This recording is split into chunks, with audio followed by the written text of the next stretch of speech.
By the late 1920s, the German scientific and medical world had wholeheartedly embraced a new movement, the science of eugenics. The founder of eugenics is an Englishman, Sir Francis Galton, the cousin of Charles Darwin. The aim of eugenics, Galton had written, is to breed out feeble constitutions and petty and ignoble instincts, and to breed in those which are vigorous, noble, and social. I help to support the establishments I have mentioned. Those who are badly off must go there. Many can't go there, and some would rather die. If they would rather die, they'd better do it and decrease the surplus population. Besides, it's not my business. How many have ever seen the movie at Christmas time called The Christmas Story? You ever watch that thing, with Ebenezer Scrooge? Yeah. There's a famous line in there. There's all kinds of famous lines in that movie. But Tiny Tim is sick, and they're talking to Scrooge saying, oh, Tim is sick, the ghost of Christmas present or whatever it is talking to Scrooge, And Scrooge says, well, if he's going to die, let him die and decrease the surplus population. The population question is a great concern today, and the rate at which births come in we're saving them now. At one time, when children died, they didn't have the food. Margaret Sanger started a group called the Planned Parenthood, which many people have heard of. They are one of the key people today in the abortion industry. I mean, absolutely murdering. Nearly 5,000 people a day are being murdered by abortion. So, do you feel that birth control is essential to keep millions of people across the world from starving? Well, I think the birth control, if you keep the population more or less static until you pick up your resources, certainly you'll prevent their starving. Well, what's more important, birth control or picking up the resources? Well, picking up the resources, there's just a limit to that, too. She taught that inferior races like blacks and Jews and Hispanics really need to be eliminated. She wanted to set up her birth control clinics in these lower class neighborhoods, people that she thought didn't deserve to live. I admire Margaret Sanger enormously. Her courage, her tenacity, her vision. I am really in awe of her. Yeah, Margaret Sanger is a tragic person in history, and what she did is much worse than Adolf Hitler. Hitler only killed like 6 million. Margaret Sanger and her type with the abortion industry are responsible for killing 1,000 million. It's 1 billion people. I saw a 19-year-old kid, I don't know if he was 19, a relatively young kid the other day with a neck tattoo, and I remembered, oh right, we need birth control in the water supply. It's 2009. Come on, just put it in there. Don't tell me it's in there, just put it in there. 1 million years ago, we needed more people. It's like, go ahead, keep having sex, do it, more people. And now it's like, we're done. Let's cool it off for a little bit, all right? First, we've got population. The world today has 6.8 billion people. That's headed up to about 9 billion. Now, if we do a really great job on new vaccines, healthcare, reproductive health services, we could lower that by perhaps 10 or 15%. That has been a common teaching for centuries, that we really need to, thin down the population, called the herd. In reality, the entire population on the planet today would fit inside Jacksonville, Florida, twice. That one city has 25 billion square feet. If there are 6 billion people on the planet, everybody could have 2 foot by 2 foot area to stand in, which is not even as crowded as an elevator. The whole world could go stand in Jacksonville, Florida, easily, and probably get them in there twice. Give everybody 2 square feet to stand on. Now, we put out a lot of carbon dioxide every year, over 26 billion tons. For each American, it's about 20 tons. For people in poor countries, it's less than 1 ton. It's an average about 5 tons for everyone on the planet. And somehow we have to make changes that will bring that down to 0. Dude, I am so pro swine flu, it's like ridiculous. I want it. We need a plague. I'm telling you, we need a plague. It's gotta happen, and don't be afraid. It's only gonna kill the weak, Seriously, put on a sweater, take some vitamins, you're gonna be fine. You gotta let Mother Nature do her thing, man. She keeps trying to help us out, and we won't let her do it. Keeps trying to thin the herd every single time. We're like, oh, go down and get your vaccination. Why? Well, over this decade, we believe unbelievable progress can be made both inventing new vaccines and making sure they get out to all the children who need them. We could cut the number of children who die every year from about 9 million to half of that if we have success on it. And the benefits there in terms of reducing sickness, reducing the population growth, reducing the population growth, reducing the population growth, reducing the population growth, reducing the population growth. It really allows the society a chance to take care of itself once you've made that intervention. Seriously, plague, it's like nature's forest fire, you know? Just let it burn out all the dead wood. No, I swear to God, we're the only species that saves the weak. We really are. Lions don't do that, you know? Lion gets a little thorn in his paw and everybody's like, oh, let's have an intervention. How you feeling? Is everything all right? You need some penicillin? And it's like, People say the world's overcrowded. I said, you've got to be kidding. Have you driven across Nebraska or Texas or Kansas or New Mexico? I asked the top scientists on this several times, do we really have to get down to near zero? Can't we just, cut it in half or a quarter? And the answer is that until we get near to zero, the temperature will continue to rise. And so that's a big challenge. It's very different than saying, we're a 12-foot high truck trying to get under a 10-foot bridge and we can just sort of squeeze under. This is something that has to get to zero. To the disciples of eugenics, the intelligent and the industrious, the mentally ill, the criminal and the alcoholic are so because they carry within them the traits of their parents.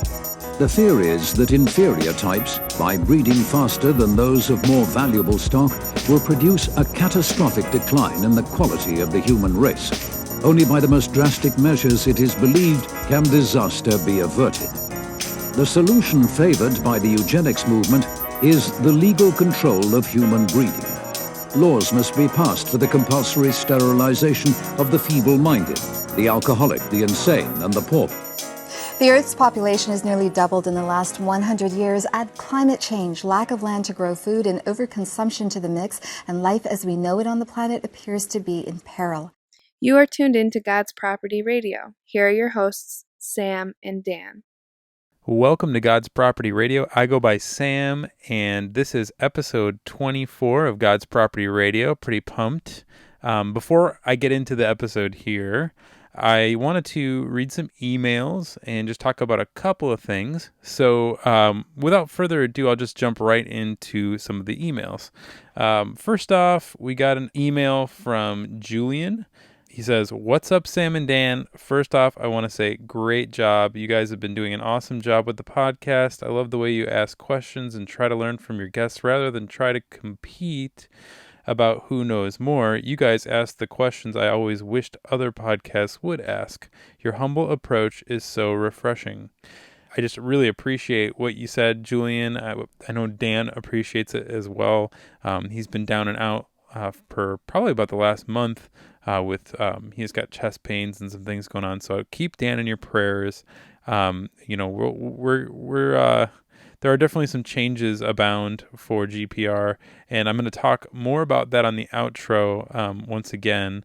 But thank you for your email. And on to the next email we got from Emily. Emily says, can you guys direct me to trustworthy podcasts or similar talk shows that focus on health, nutrition, and related food industry issues? Thank you.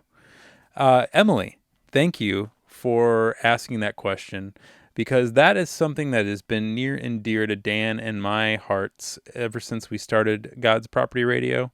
And that's why we've tried to do so many episodes about health on this podcast. So, we've got episode 4, we've got episode 7, we've got episode 9, we've got episode 17, we've got episode 18, I think. I don't know. We've got a lot of health-based episodes on various things, chiropractics, bromine in your food, Lyme disease, vaccines, home birth. And, I guess this is the perfect segue for today's episode, which is called Eugenics for Dummies. And, since we've been covering the health topic for, since the inception really of the show, it makes sense to Dan and myself that the real issue at hand is a spiritual belief amongst the health industry, the psychiatric industry, all of the above. And really, it stems from eugenics. And what that is all about is actually the cousin of Charles Darwin came up with this concept, so to speak, and it's based off of Darwinism. But anyway, I'm gonna let the episode go into that. So, if we accept the premise that a lot of what's going on in healthcare and in our food and just all of these things that we've been talking about so far in this show regarding health are intentional, it's definitely good to look at the history of eugenics and what is eugenics, who created it, and is it something that was just for a short period of time, or is that a philosophy that still lives on today? And from Dan and my view, I know we both feel that eugenics is definitely at the core of this. You can see it with what's going on with half of what all kids in like 8 years will be autistic. I mean, there's something going on. I mean, at some point you have to start looking at these things. But it's interesting that we bring this up right now, especially with the whole Planned Parenthood baby parts in the news being sold. There's a lot of it's just kind of God's timing, I think, for us to cover this right now. Especially with Hillary Clinton, back in 2009, accepting the Margaret Sanger Award, of all people. A eugenicist that helped found Planned Parenthood.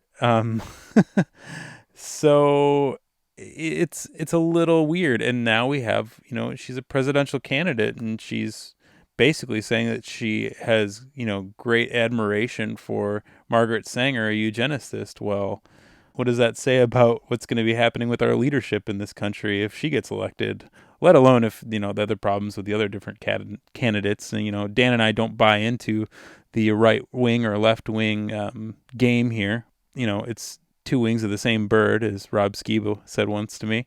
Anyhow, on to the episode itself. Back in November, we went to a conference in Dublin, Ohio, called A World Turned Upside Down. The Prophecy Forum put it on, Gans Shimura, Russ Dizdar, a bunch of people. But at the Canary Cry Radio merch booth, do I dare call it that? Sounds like they're a band. Basil and Gans had a bunch of just different literature. They had Chris White's books. They had a bunch of different books, some DVDs, things like that. But they had a book by Andrew Hoffman of Revelations Radio News.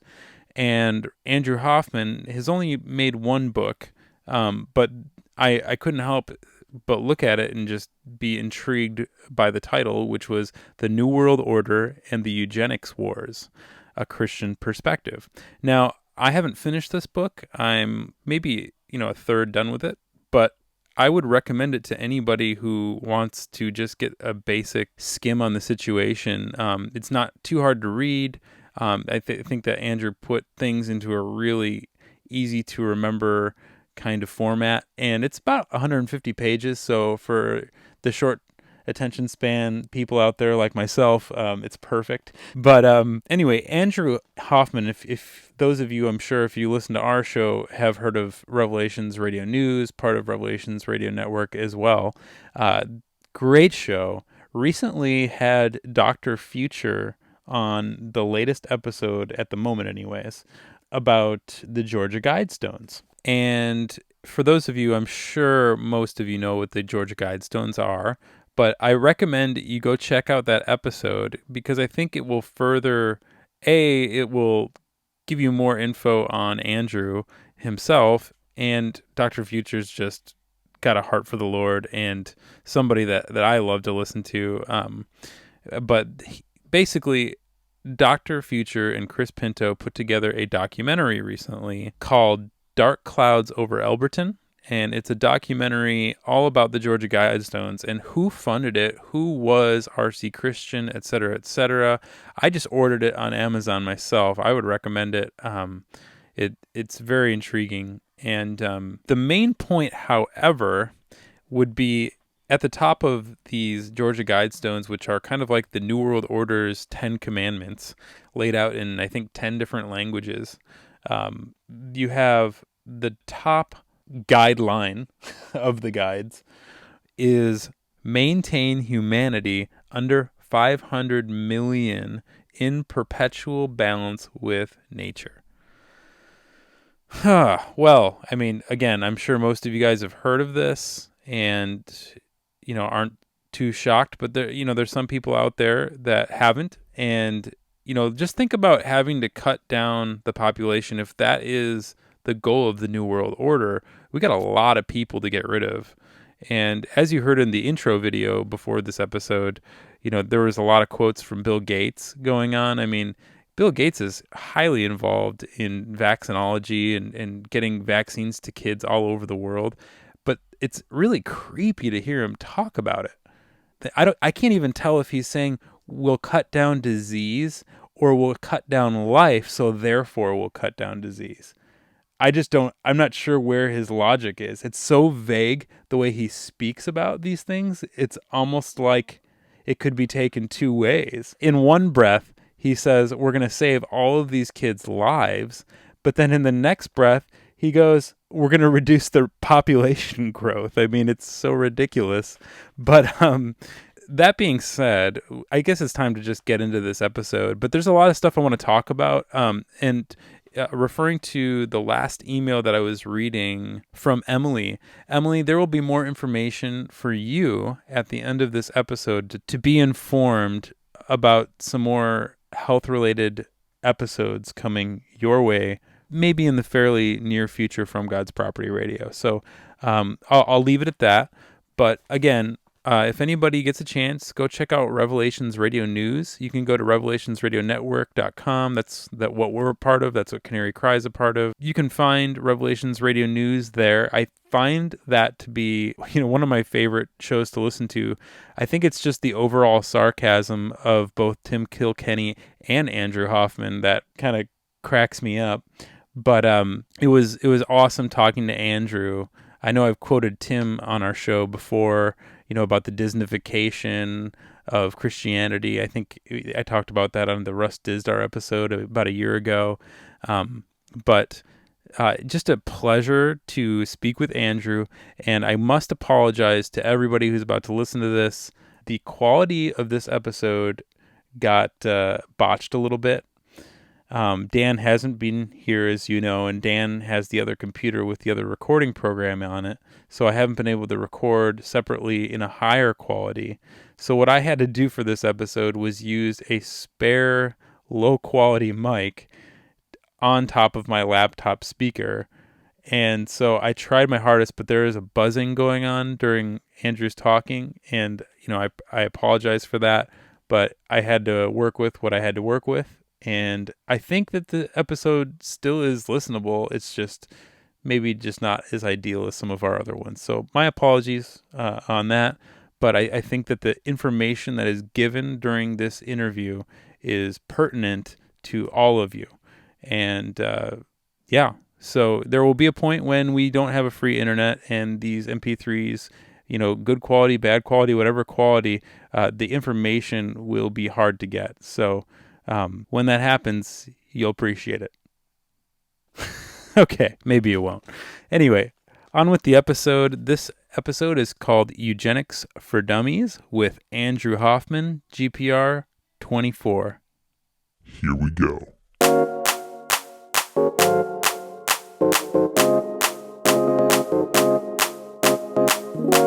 This discussion is under the blood covenant of Yahshua, explicitly without prejudice and under reserve. Can you just break down what is eugenics exactly? Sure.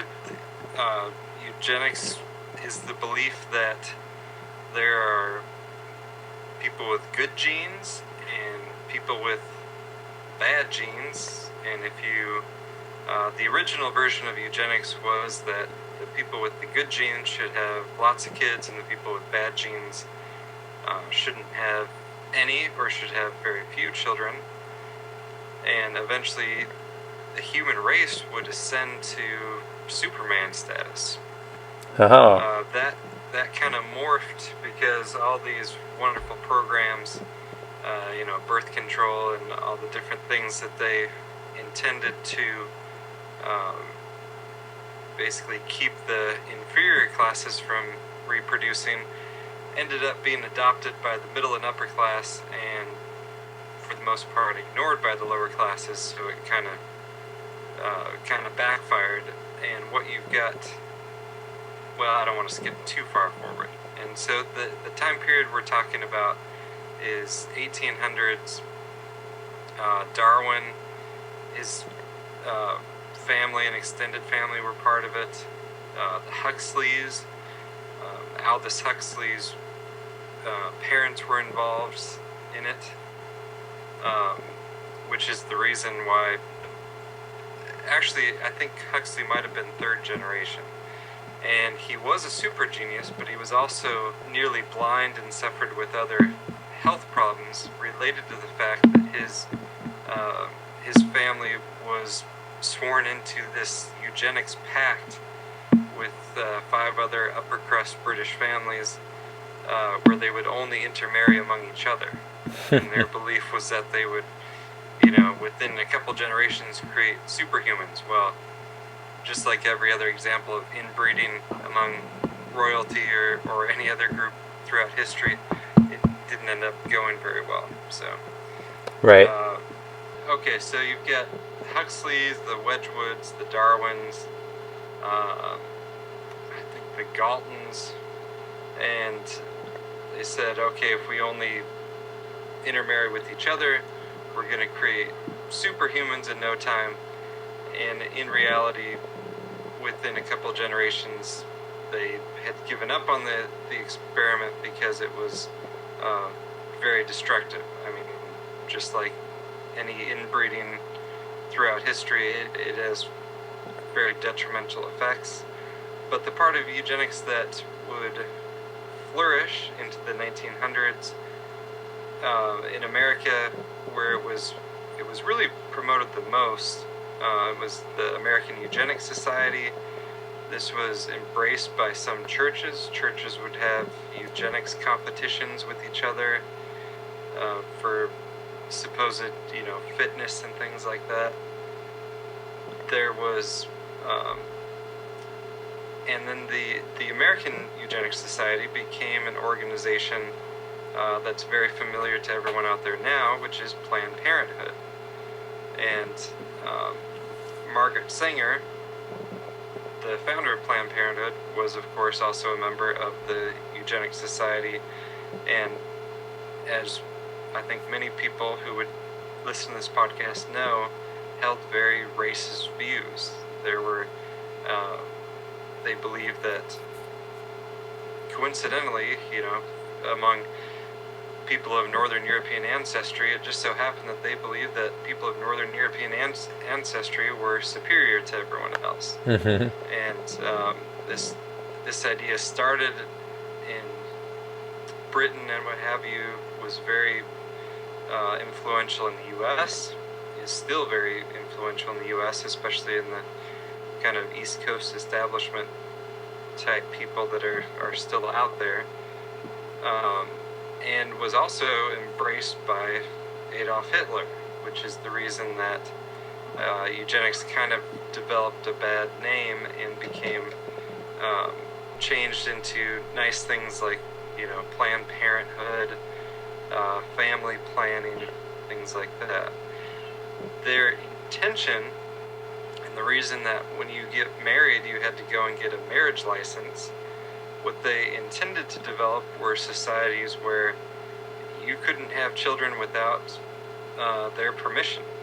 Right. So you would get evaluated for, you and your proposed spouse would be evaluated.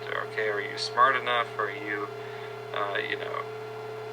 is there any ongoing disease? Things like that. And they would decide whether or not you could get a marriage license. Now, for the most part, never fully developed.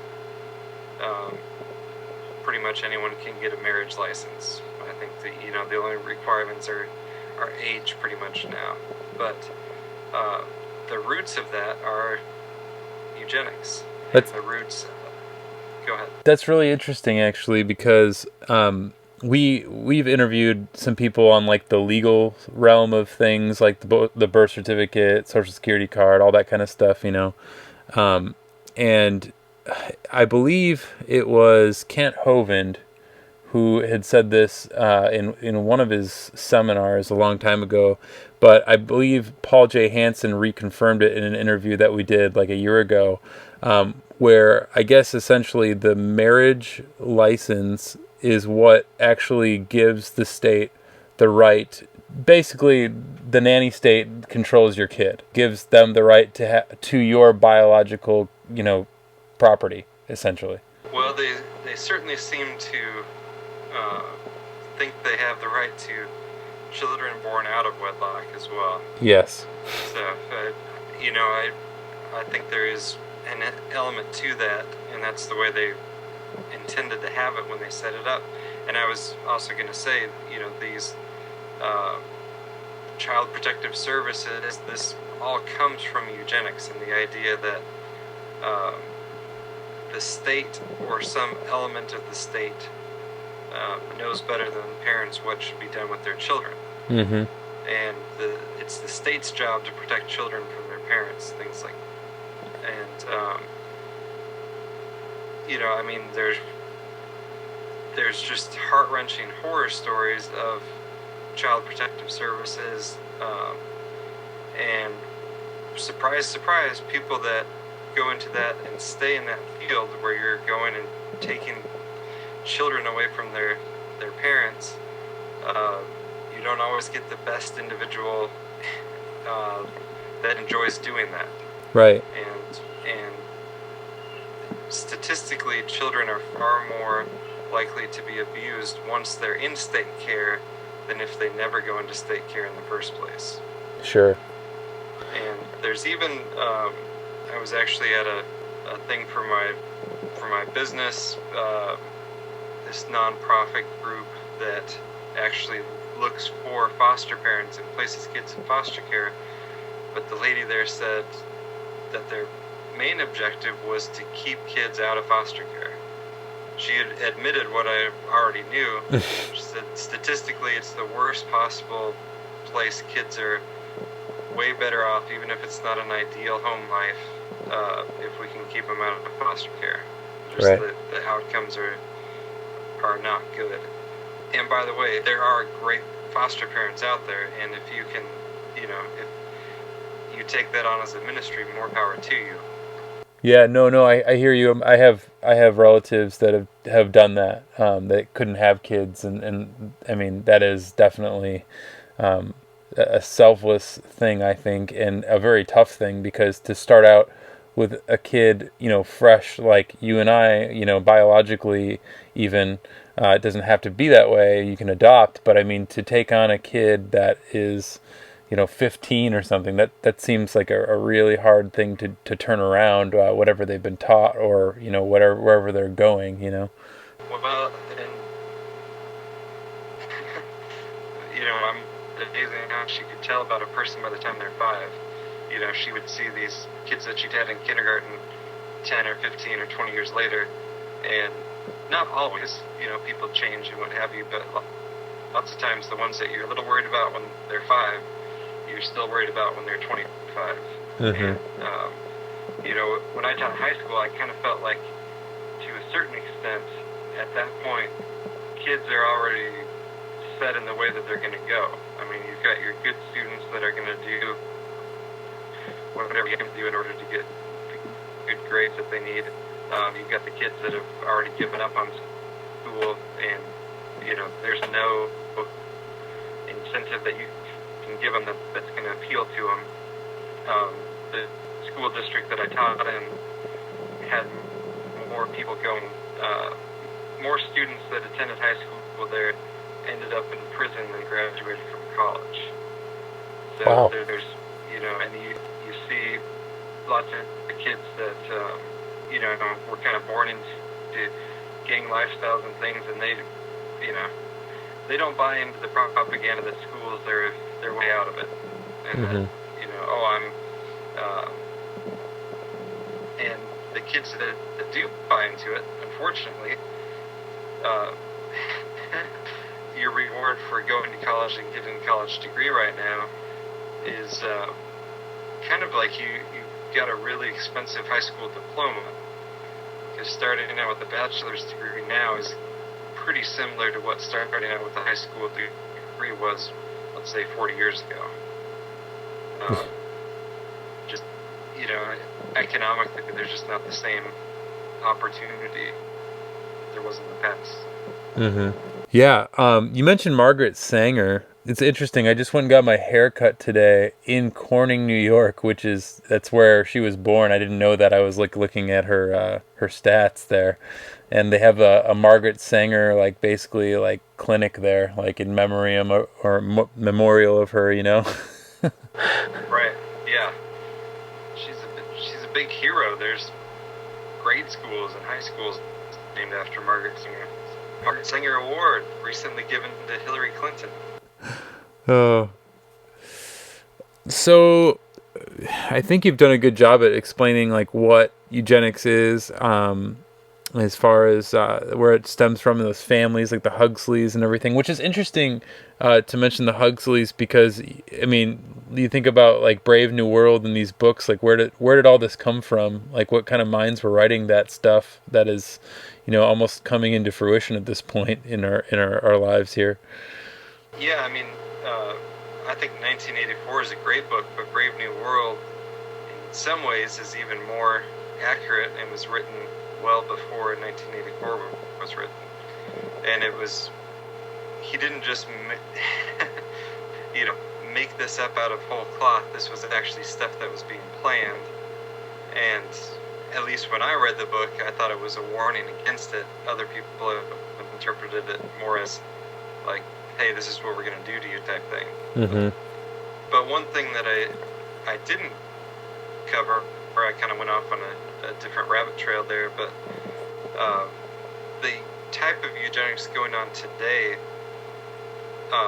is very much negative eugenics and is focused on dumbing people down,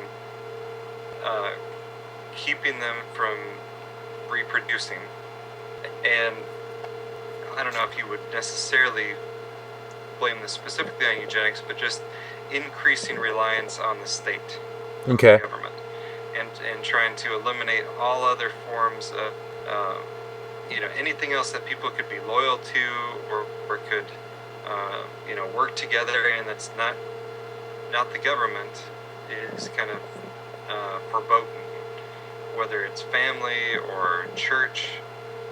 I mean, you can even look at organizations that obviously we don't support, like Freemasons and stuff like that. People a couple generations ago were actively involved in different service clubs, and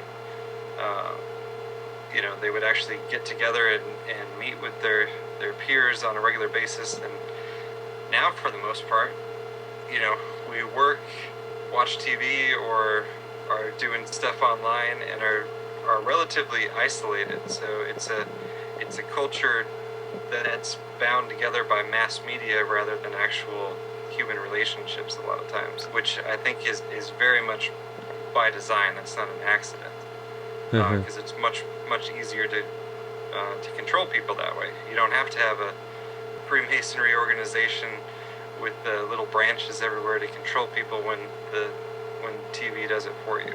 Sure. Yeah, no, that's interesting that you mentioned, I just thought I'd mention this because you just talked about churches and you know, basically getting us away from any type of situation that could strengthen us, essentially, like taking away the family, taking away, you know, positive peers or whatever. But something that I found interesting recently, and I guess I'll bust this out now, but I don't know how much you've delved into like psychiatry and things like that, but I thought this was really interesting. This is something that Dan and I were kind of coming across a little while ago, but I believe this is from the Diagnostic and Statistical Manual, like the number 5, I think it is. And you may know what I'm about to say, so I don't know, but it talks about what distinguishes psychopathology from religious and spiritual and transpersonal experiences, and then it gives a listing of experiences that appear to be religious but are actually psychopathological according to the manual. And it lists off all these different things, but the one that for me, like if you get to, I think it's subsection I, and if you take the Bible as a moment-to-moment guide to life, applying Scripture in concrete ways to direct one's daily experiences, that's basically a mental issue.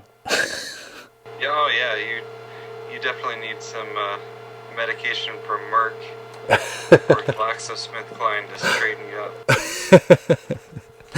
Right on. Well, I like oppositional defiance disorder, which is defined as mistrusting authority. So, if you think the government's lying to you, that's clearly a mental disorder. And this is not new. That's what the Soviet Union used to do. If you complained about the government, they took you in for treatment because they said, well, we all know that the state is all loving and wonderful, so if you don't like it, something's wrong in your head, and we must re-educate you. It's crazy. I mean, I was kind of taken back on that one. I didn't realize it had gone that far, but if you really take it seriously, like the way that they even handle the psychiatric realm, I mean, it's how do you even diagnose somebody with like a brain issue off of talking to them for an hour or an hour and a half, I mean, there's no blood test taken. There's no way to even really determine other than your opinion and a bunch of other people's opinions that are in a book, Yeah, absolutely. I had a friend in college who was a nurse, and she said that, they've got books listing all the commonly prescribed medication, and for psychiatric meds, not for every medication, but for a lot of them, in the section that's supposed to describe how the drug works, they said like unknown. So they're giving drugs and they're like, yeah, I mean, we know these people are messed up and this is going to help them, but we don't actually know how the drug works. We just give it to them and hopefully good things happen. Okay, so backing it up a little bit, we've talked about these different families that are involved with eugenics and such. Can you tell me a little bit about Hitler's role with eugenics? Because I think that's probably the most popular thing. If somebody was to say eugenics, you'd think Hitler. Can you tell me a little bit about that? Right. So Hitler was a huge fan of eugenics, and wanted German scientists to look at what Americans were doing and to kind of copy it, and they had their own spin on it. Of course, hey, what do you know? The Germans were the master race. It's funny how that works with eugenics. Whatever group is in charge just happens to be at the top of the pyramid. They wanted to wipe out not just Jews, and it wasn't just a Holocaust for Jewish people, although that was certainly a major part of it, but anyone they considered to be a mental defective, anyone with a physical disability or mental disability, all these people were the unfit, and the idea was you get rid of all of them one way or the other, or sterilize them, and pretty soon you'll have a master Aryan race, because all the bad genes are out of the pool. So it certainly doesn't make it any less monstrous, but when we oversimplify it, and it's just like, oh, Hitler was crazy and he hated Jews for some reason and he killed a bunch of them, and that's it, end of story. That was World War II. It's not the whole story, and the reason we don't get the whole story is because much of that ideology came from the West, came from America. It wasn't stuff that Hitler thought up on his own, and it was when he was rising to power, there was a large segment of the American population that supported him. And, maybe they weren't aware of the full spectrum of what he was up to, but there was a lot of support for what he was doing. And kind of a side note, I don't know if you guys have talked about this, but the so-called business plot where they tried to get Smedley Butler to lead a coup in the United States was to create a fascist government in the U.S. because they thought that was the only way to go, and it was a much more effective way to govern than the clumsy old pseudo-democracy that we had. So that's War is a Racket by Smedley Butler is a great book to read. He was, at the time, the most decorated Marine in U.S. history, and wrote a book called War is a Racket, and was also very instrumental in going around to churches at the time after World War I, pre-World War II, and was one of the people responsible for the reason that people in the U.S., especially Christians, did not want to get into World War II. And unfortunately, obviously, the U.S. did get into World War II, but the reason for him saying war is a racket is he was there firsthand. So he talks about, like, well, I invaded this country and then found out it was for the sake of this corporation, and then I invaded this country and found out, oh, this is who I was working for that time. And he goes through and he talks about all the people that made massive amounts of money off of World War I. So he kind of focused on the financial aspect of the racket. But right. There was also, there was a lot of layers to it, and eugenics is another layer, especially with World War II. It was a major ideological force, but not just for Germany.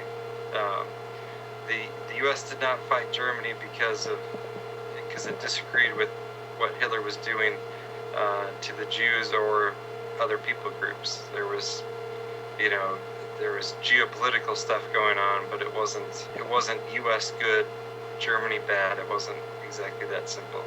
No. I mean, I know that I haven't done all the research myself, but I listened to a lot of different people talk about it, about the Bushes and the Fords and the tanks that were supplied for the Nazis and stuff like that. I mean, you start to look at things like that and you go, okay, well, and like you said, war is a racket. I mean, somebody owns both sides of the financial spectrum of most of these wars. So, yeah, I mean, if U.S. companies hadn't given Hitler the petroleum refining technology that he needed, there's no World War II. But there was much more money to be made in the war than in not having the war. And like you mentioned, Prescott Bush is one of those people that was involved in the business plot to overthrow Roosevelt, and he's also one of the people involved in funding the Hitler rise to power and early war machine too. Well, and didn't Prescott Bush, just to kind of go full circle here, didn't Prescott Bush have something to do with Planned Parenthood too?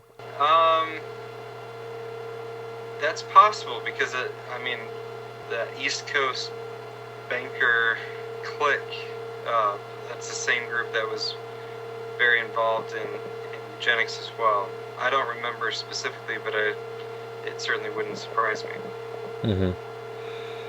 I don't know, that might be in my book and I just don't remember it. Well, I haven't got there yet. I haven't seen it yet, but I forget. I think it might have been Leonard Ulrich talking about that when we had an interview with him. But, okay. So with, when I think eugenics, a lot of times what I think about maybe just the wrong thing because it doesn't seem to be synonymous, but I think about depopulation. I mean, I don't know about you. And how do you see depopulation relating to eugenics? I mean, do you see those things hand in hand as well? Because you didn't mention it earlier, as far as you said that today eugenics is going on, and we're kind of keeping everybody dumbed down in front of their TV, et cetera, et cetera. How do you see depopulation relating to eugenics? No, that's absolutely a huge part of it, is trying to lower the population, and all these excuses for that, environmentalism, all the green movements and this and that, climate change. It's all kind of different PR spin on eugenics ideology. So the idea of, kids are bad, kids are going to ruin your life. What was the Time magazine cover story, showing two people on a beach somewhere, and like the utopian life without children, and how having children will make you poor and poor and depressed, and not having children will make you rich and happy, and just all of that ideology, along with physical things. I would say GMO foods, vaccines, fluoride in the water is all targeted at making sure people don't reproduce and making sure people aren't smart enough to figure out what's going on. Right. Well, in regard to the vaccine issue with toxins and heavy metal burdens and all those things, it does seem like, again, like you mentioned the nanny state and all this, in your book, and it seems like I'm not siding with it when I say it this way. I'm just being sarcastic, I guess. But what a great way to take control than to make a bunch of people, soon to be half of the population of all children, more than likely in the next 8 years, will be autistic. So they won't be able to take care of themselves. So now you've broken the family financially that has to support that child for the rest of the child's life. It just seems like such an evil genius plan. Well, you've either broken them financially or made them reliant on the state. Absolutely. Which is the same thing. I mean, yeah. Once you're reliant on the state, you're broken. And kids are not in all circles. I mean, I hope Christians don't view children in this way, but from a financial or economic perspective, children used to be a benefit to the family, because you had if you were an agricultural family, you needed kids to do the work on the farm, otherwise you couldn't grow crops and take care of the animals and what have you. With the Industrial Revolution and people going to work first in factories, and now we're in service jobs, which doesn't seem especially sustainable to me.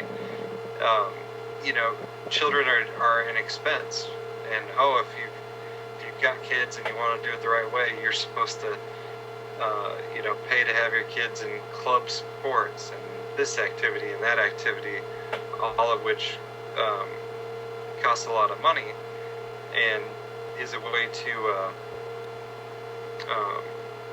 sorry, something popped up there from Skype. Lillian Ismail, I do not know who you are. Sorry. It's a way to look at children as a burden, or look at children as, you're not taking good care of your kids if you're not spending $200,000 on them by the time they're 18, or whatever the ridiculous statistics are about. Here's how much a child will cost by the time they're 18. And it's kind of like, well, they don't have to. You don't have to get a full-time nanny. Mm-hmm. You don't have to pay for child care the whole time. You don't have to pay for all these things. Well, and I think... And actually take care of the kids yourself. Yeah, and I think, Andrew, something else to be mentioned is the feminist movement probably has played a part in that too, because before the feminist movement, before the original feminist movement, you didn't have women working. You had women home with their families helping out. So when that all happened, you had all these women running to get Social Security numbers so they could join the workforce. And before we know it, now you can't tax half the population. Now you can tax all of the population. Absolutely. And that's actually what, according to Aaron Russo, that's what Nick Rockefeller said. The Rockefeller family found in their foundation that their reason for funding the feminist movement was specifically that. So you could tax the whole population, not just half of it.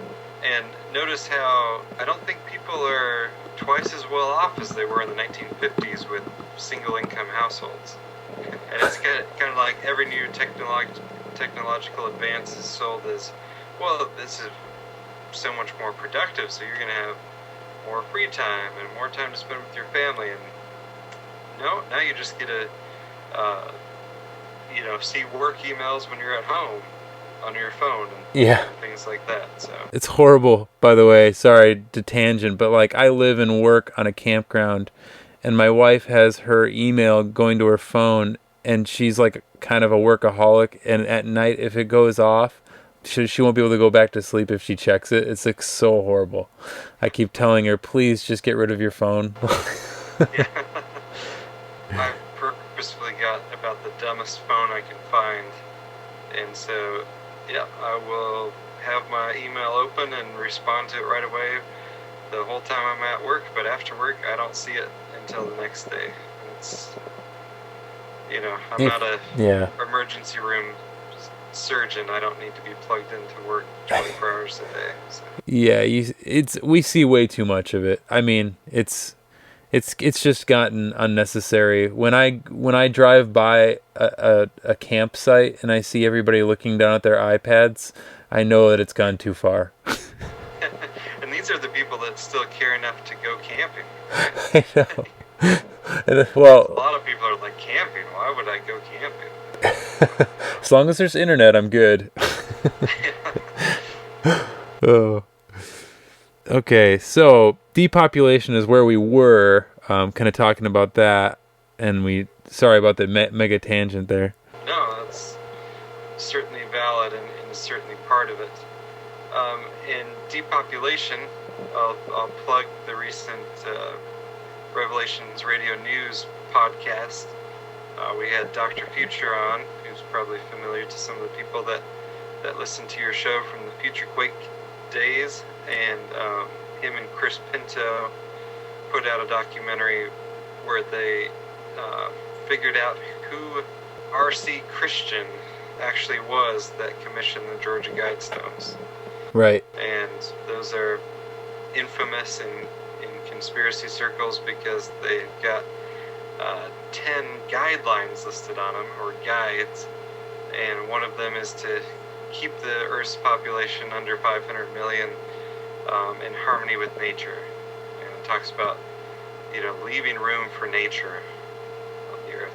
So they figured out who was responsible for it, and I won't ruin the punchline of the film, but they also, the person who was responsible for it was very into eugenics and would pass around materials from open racists and people who talked about, problems with too many black people and things like that. So that's interesting. My sister, she was telling me she's a dietitian, and she has a lot of friends that work in different areas of health and medical and things like that. But she was telling me that her friend said that if you talk about Planned Parenthood in an interview and you ask about minority populations, that her friend said that in particular they tend to put more of their facilities in black communities. So that's interesting that you said that. Absolutely. And abortion disproportionately affects black communities over white communities, over Hispanic communities. I think it's close to 50% of black children are never born because of abortion. and that's absolutely because of it's because of eugenics. And there is, I believe the website is blackgenocide.com or .net, but there's an African American pastor who's specifically looked at this issue, so that's a good resource for people to check out. He'd be a good person for your show too. Wish I could remember his name off the top of my head, but I know the website is Black Genocide. So. Yeah, on the abortion tip, there's so many things that you're saying during this conversation that like just tie to other episodes that we've done recently. Like we interviewed Carl Tykrib recently just on the green movement, and we called it 50 Shades of Green, and it was an interesting episode. But all these things, I guess I'll kind of wait on this, but I guess we'll have to get into Darwinism at some point, because I think all of this kind of really can be summed up with that whole belief in evolution at the end of this. Absolutely. It was Charles Darwin's cousin that came up with the term eugenics. So this has been linked since the beginning of Darwinian evolutionary theory. Eugenics came directly from it. I guess you could say eugenics is the attempt to control evolution, or to help it out. A helping hand. Yes, to lend evolution a helping hand. That's what eugenics is trying to do. I just see this on a T-shirt or something. It'd be great. Can we just talk briefly about vaccinations, since we're on this whole depopulation kick and R.C. Christian and Dr. Future and all this stuff? What's your story with vaccines and your daughter? Well, I think there's a lot of different aspects to it. If you just search online, it's not like one or two people saying, hey, vaccines are bad. It's story after story after story of parents who said, I never thought there was anything wrong with vaccines. I believe my doctor, and here's what happened to my kid. And there's not just a few stories like that. There's thousands of stories like that. Right. Well, yeah, not to mention if you, I'm trying to remember the movie. I don't remember. I think it was Bot, that recently came out, or was it? There was Bot, and then there was I can't remember the other one, but those documentaries, and in one of them they talked about like specific cases where the vaccine courts paid for damages that caused autism. I mean, so it's actually been documented by these vaccination courts that, I guess that these shots did cause autism. Right. And the way the vaccine courts are in themselves an interesting, part of this story as well, because if you're taking a heart medication or diabetes medication or any other big pharma product, and it kills you or damages you, you can sue the company and join a class action lawsuit if it's, like Vioxx or one of the drugs that takes part in killing a couple 100,000 people a year. You could sue Big Pharma directly. With vaccines, they have successfully lobbied our wonderful, loving government that if the government recommends the vaccine, they are exempt from being sued for it. So you can still take it to court, but then it's a court just administered, the federal government just set up this court. I'm sure it's very neutral. But it has in fact paid out millions and millions and millions of dollars in damages. But if you want money for the vaccine damage that was done to your child, you have to sign a form that says you will never talk about it. You will not talk about it to the media. It's hush money. And so the thousands of stories that you're reading from people online, or either people, taking their chance and breaking the order, or the people that couldn't be bought, and they said that no, I'm going to try to save other people's children rather than just taking money for what happened to mine. So you've got an industry in the pharmaceutical industry that kills a couple 100,000 people a year, doesn't get in trouble for it for the most part with prescription drugs, and over this one particular product, which they're allowed to give to everyone, you don't have to have a certain disease to get vaccines. Everybody's supposed to get vaccines, and along with immunity, they're given government mandates. The government says, well, you can't get into school without these vaccines, or if you're a nurse, you can't work at this. They're putting pressure on hospitals and different health organizations to require them to get flu shots, or they'd have to wear a mask all day, things like that. So there's you've got the government pushing the product, you've got the government subsidizing the product, both funding for vaccine research and paying for vaccines. And I'm of the opinion that anytime the government wants to give you something for free, it's bad news. And Absolutely. Vaccines are one of those things. So. Yep. There's some sort of something that you're gonna have to give up in return. So. And let's just say that the Merck has this magical vaccine formula that's not going to hurt anyone if done correctly. They're then having it outsourced to China or some other country to the lowest bidder who can make it the cheapest. And keep in mind that unlike their other products, they can't get sued if something goes wrong. So you could say, I'll even give you, okay, even if vaccines theoretically are great and wonderful, you can't trust, that you're getting a good batch of vaccines. There's different batches recalled all the time. Like, oops, that started killing people. We better, better rethink that one. So at a more fundamental level, I think the science behind vaccines is extremely flawed.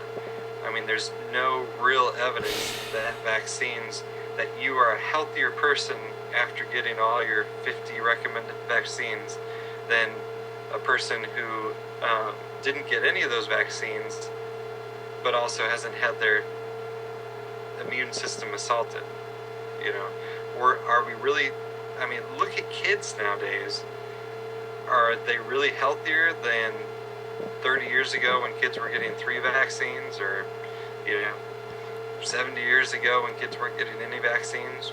Well, just to throw this in there, every now and then I talk to my grandmother who lives on a farm in northern Minnesota, and I just go, hey, Grandma, what was it like back in your day? Because, I'm not going to be able to talk to her one day, But just asking her a question as simple as this. Did you know anybody when you were my age, like in your early 30s or even in your 20s, like, did you know anybody that had cancer, or did you know anybody who knew anybody who had cancer? And she says, absolutely not. Then there's the answer to your question, Andrew.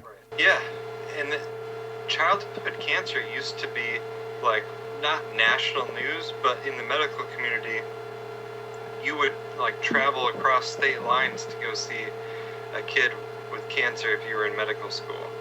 It was a rare event, and now it's just like, oh, another kid with cancer, another kid with cancer. Right. There's a little girl in my little hometown here, and they just had her last birthday party because they've chemoed her all they're going to chemo her, and they're saying she's got a couple months to live. She's 5 years old. She had cancer since she was 2. And people rally, and they do walkathons, and they do this and that. But part of me is angered by it, because I think a lot of the cancer is intentional, and it's eugenics, and it's the system that we're being sucked into, and we're just supposed to like hold ribbons up and be sad and kind of make kids with cancer into celebrities and let them go spend time with sports teams and show them on ESPN and things like that, while never asking the question, why are all these kids getting cancer? You know, Yep. we can, all the research, none of the research is why they're getting cancer. It's research into treatments. And oh, by the way, if you want your cancer treatment to get accepted and widespread, it better be really expensive. Because if it's a cheap cancer treatment, forget about it. And I guarantee you, a lot of the supposed quackery, natural treatments, this and that, they can't be any worse than chemotherapy, that's for sure. Right. Well, in what you were saying, and I'm sorry I kind of detoured you there, but like the whole philosophy of the way that a vaccine works, it's like, okay, let me inject the actual problem into me in some sort of strand or strands, and that will somehow cure me. Now, if they're developing an HIV vaccine right now, who wants to insert HIV into themselves? Right. And the proof that it works isn't that you never get the disease, because with lots of vaccines, oh yeah, well, a certain number of people still get the disease afterwards. So there's no proof there. It's just, well, your body made antibodies. Okay, great. You know, that's not proof that the vaccines are effective. And what it's really not proof of is that you're not causing more harm than you're doing good. Yeah, you might be less susceptible to that one disease that you might never have come in contact with anyway. But your immune system as a whole might be severely damaged. I think the reason that so many more people have allergies and severe allergies, I mean, you can barely take peanut butter into a public school now because they're afraid half the kids are going to die from it. You know, kids with peanut allergies, kids with, they're allergic to milk, they're allergic to all sorts of stuff. And I think these are symptoms of immune systems that are out of whack. And the reason they're out of whack is because of all the vaccines and GMO foods and the rest of the chemicals and everything else that's pumped into kids at a young age. Yeah. Well, yeah, I think it's definitely like a lot of what's going on isn't just, I mean, I think like vaccines, don't get me wrong, there's definitely problems with that. But I think that it's like a combination of all the things that they're doing that are really ramping things up.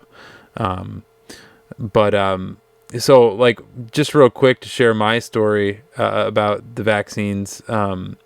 My wife really is the one who kind of got really suspicious about that. And I probably wouldn't have thought about it if it weren't for her. And I definitely thank the Lord every day that she kind of was alerted to that, like her spidey sense went off or whatever. But, we tried to weigh it out, and it just so happened that we were around people at the time that were not Mennonite exactly, but they were kind of along those lines, and they just kept it simple, And they had done some research, so they shared some research with us, and it was like, well, it kind of came down to some basics, but it was just, well, if God didn't, give my child aluminum or mercury or whatever, any of us really, like, why do we feel the need that we have to give it to them? Like, are they going to be okay without it? Probably, So it came down to that, and then we also had some friends who, had some issues after vaccinations, and so it was hard because it really. It's not hard to find people that have had issues after vaccinations. Right,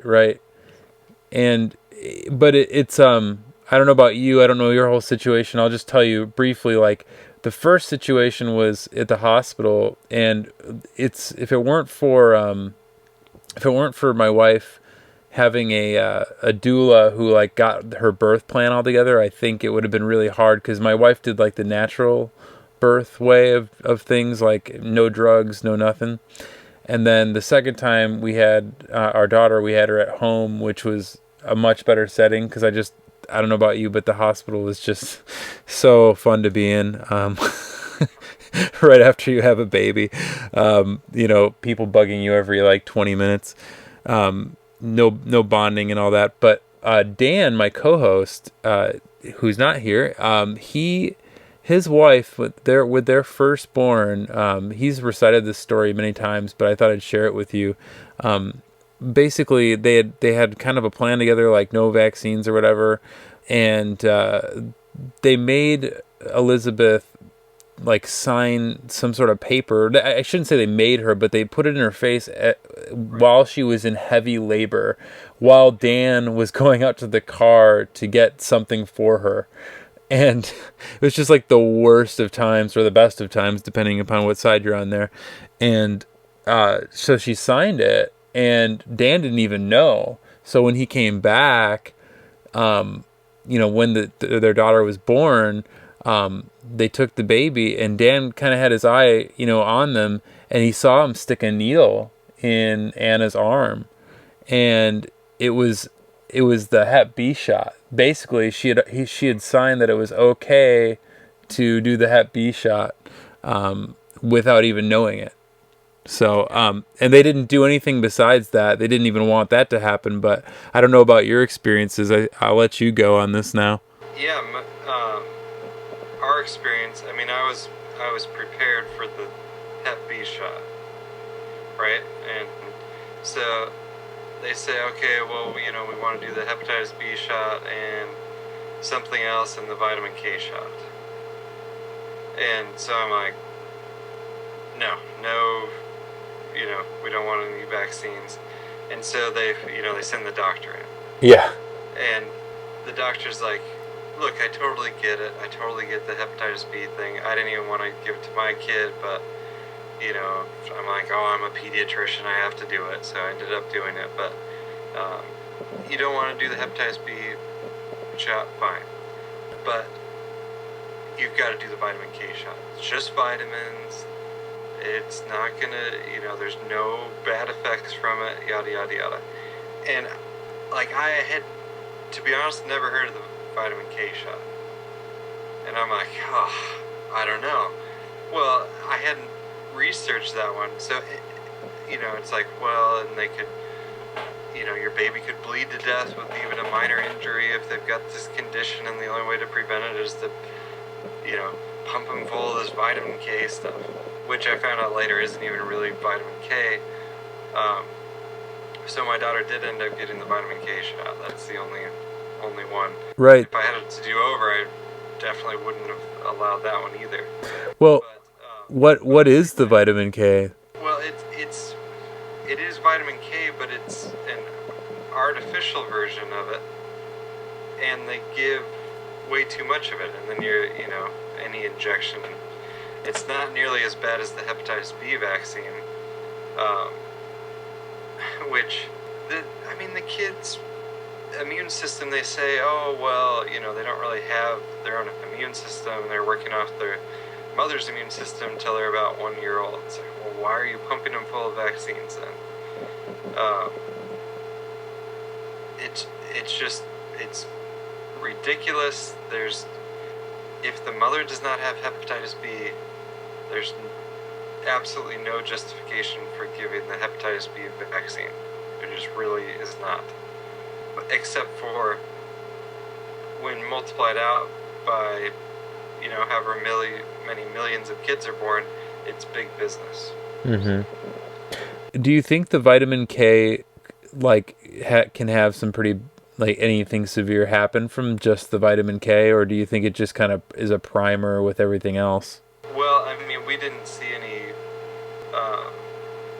no devastating effects or anything, but reading up on it afterwards, it's very unnecessary, and it's just, you really shouldn't be injecting anything into a baby that's just been born.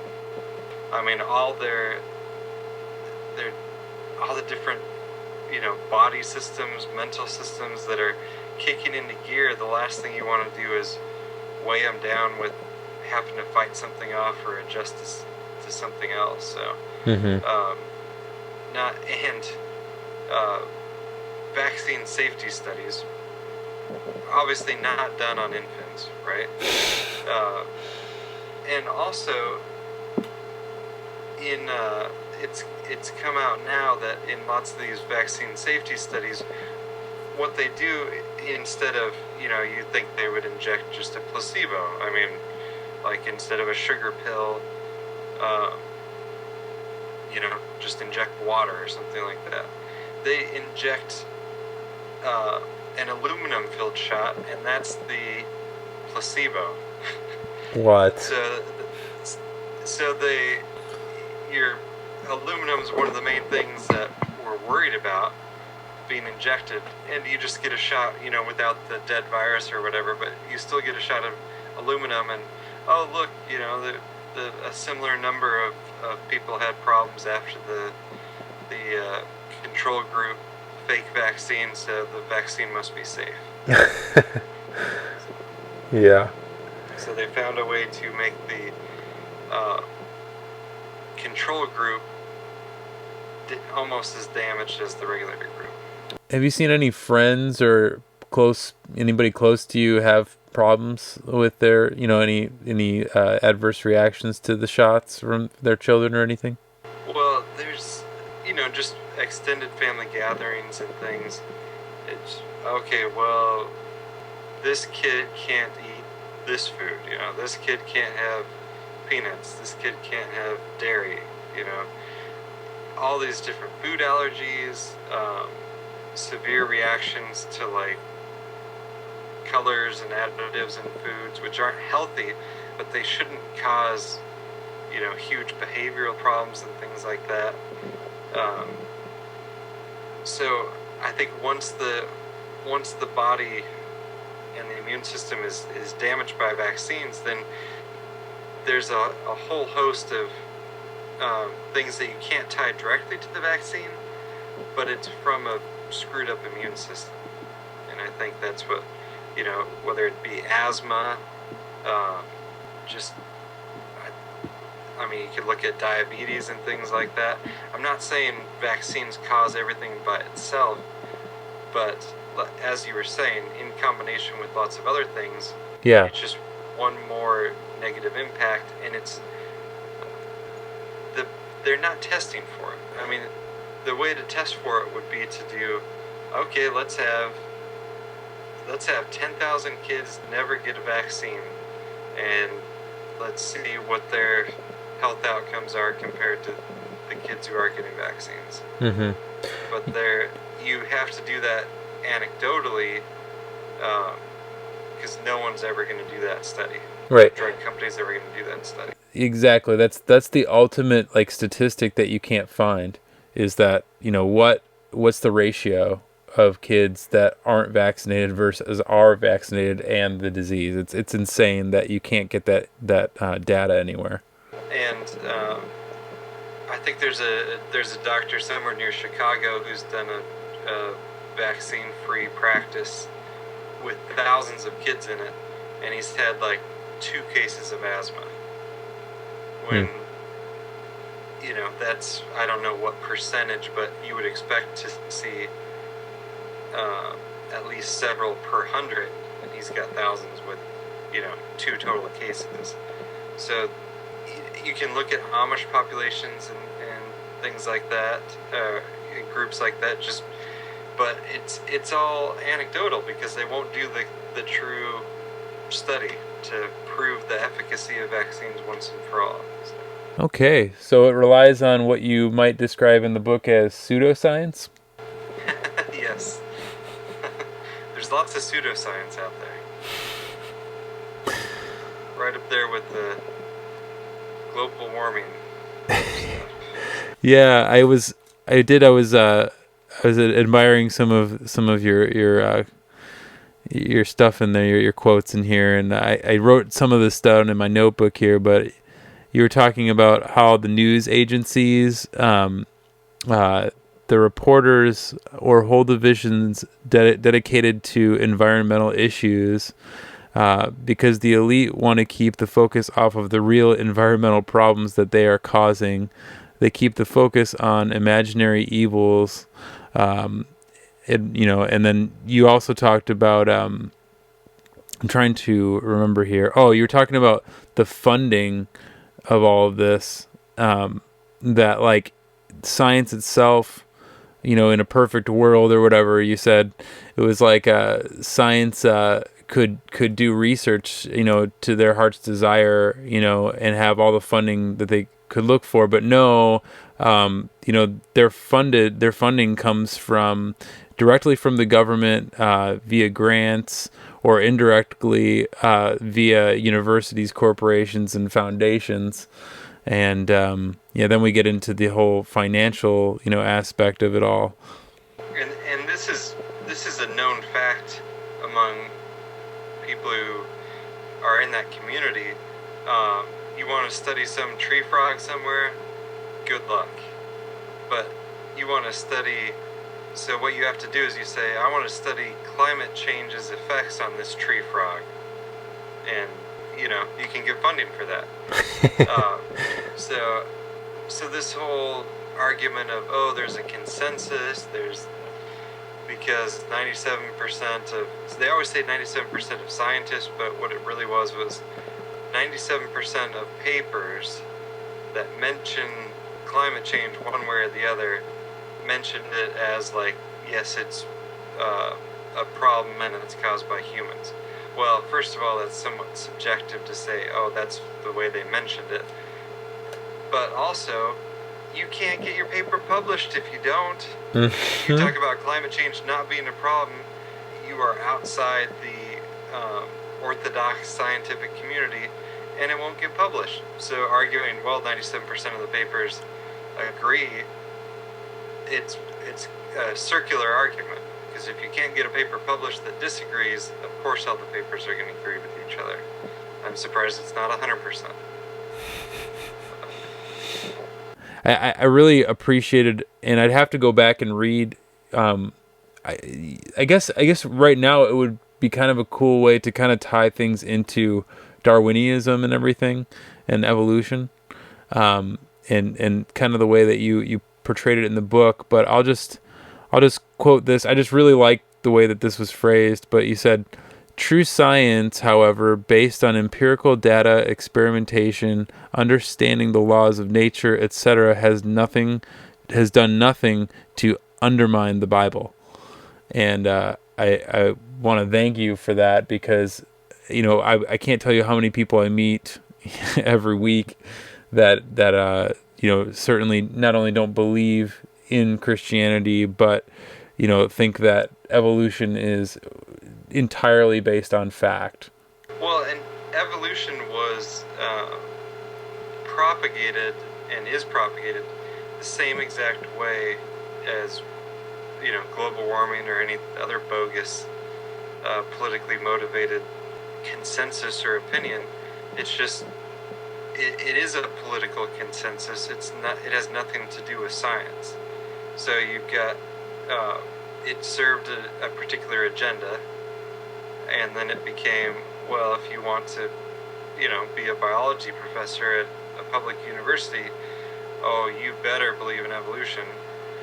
And then it becomes, well, all biology professors believe in evolution, so if you don't, you're not an expert like they are, you're just a crazy religious fanatic. So I mean, it takes a while for that process to play out, but that's what's going on. It's not because the evolutionary science is so good. All those missing links that keep getting discovered. Yeah. One thing I thought that you mentioned in here that was really interesting was, and I don't have the chapter laid out or anything, but you talked about prison, in relation to eugenics. Like, I think there was a quote of somebody talking about how, these people, I think, was it somebody that gave a speech in like 1912 or something like that? What was the last name of the guy? It was his last name Darwin? I can't remember. I feel like there was a Darwin in there or something. But was it Charles Galton Darwin? It might have been that, and it was at a university like Cambridge. Yeah, that was it. and he talked about a bunch of different things in relation to eugenics, but he also talked about how we would weed like the basically the people that were not fit, mentally, that had, these deficiencies, that you could probably find in the DSM-5 or whatever, but that they would end up in prison anyway. So that would be a great place. So I never really thought about prison as a way of eugenics to kind of take, be a safety net for eugenics as well. Well, it's hard to have kids in prison. So, that's certainly part of it. And again, more heavily targeted towards minority groups, especially. There's a much higher percentage of black men in prison than any other group, and you can say, oh well, it's the only explanation for that is they're committing more crimes. Well, I think there's larger factors at play, and I absolutely think it's by design, and it's another part of that design was the welfare nanny state, where women were financially rewarded for not having husbands, for not having a man in the house. They're eligible for more income. So let's say if you're an unemployed man, your family is financially better off if you're nowhere to be seen. Right. And if you're in prison, which is, if you're unemployed and you're trying to make money somehow, you're probably doing something illegal, whether it's selling drugs or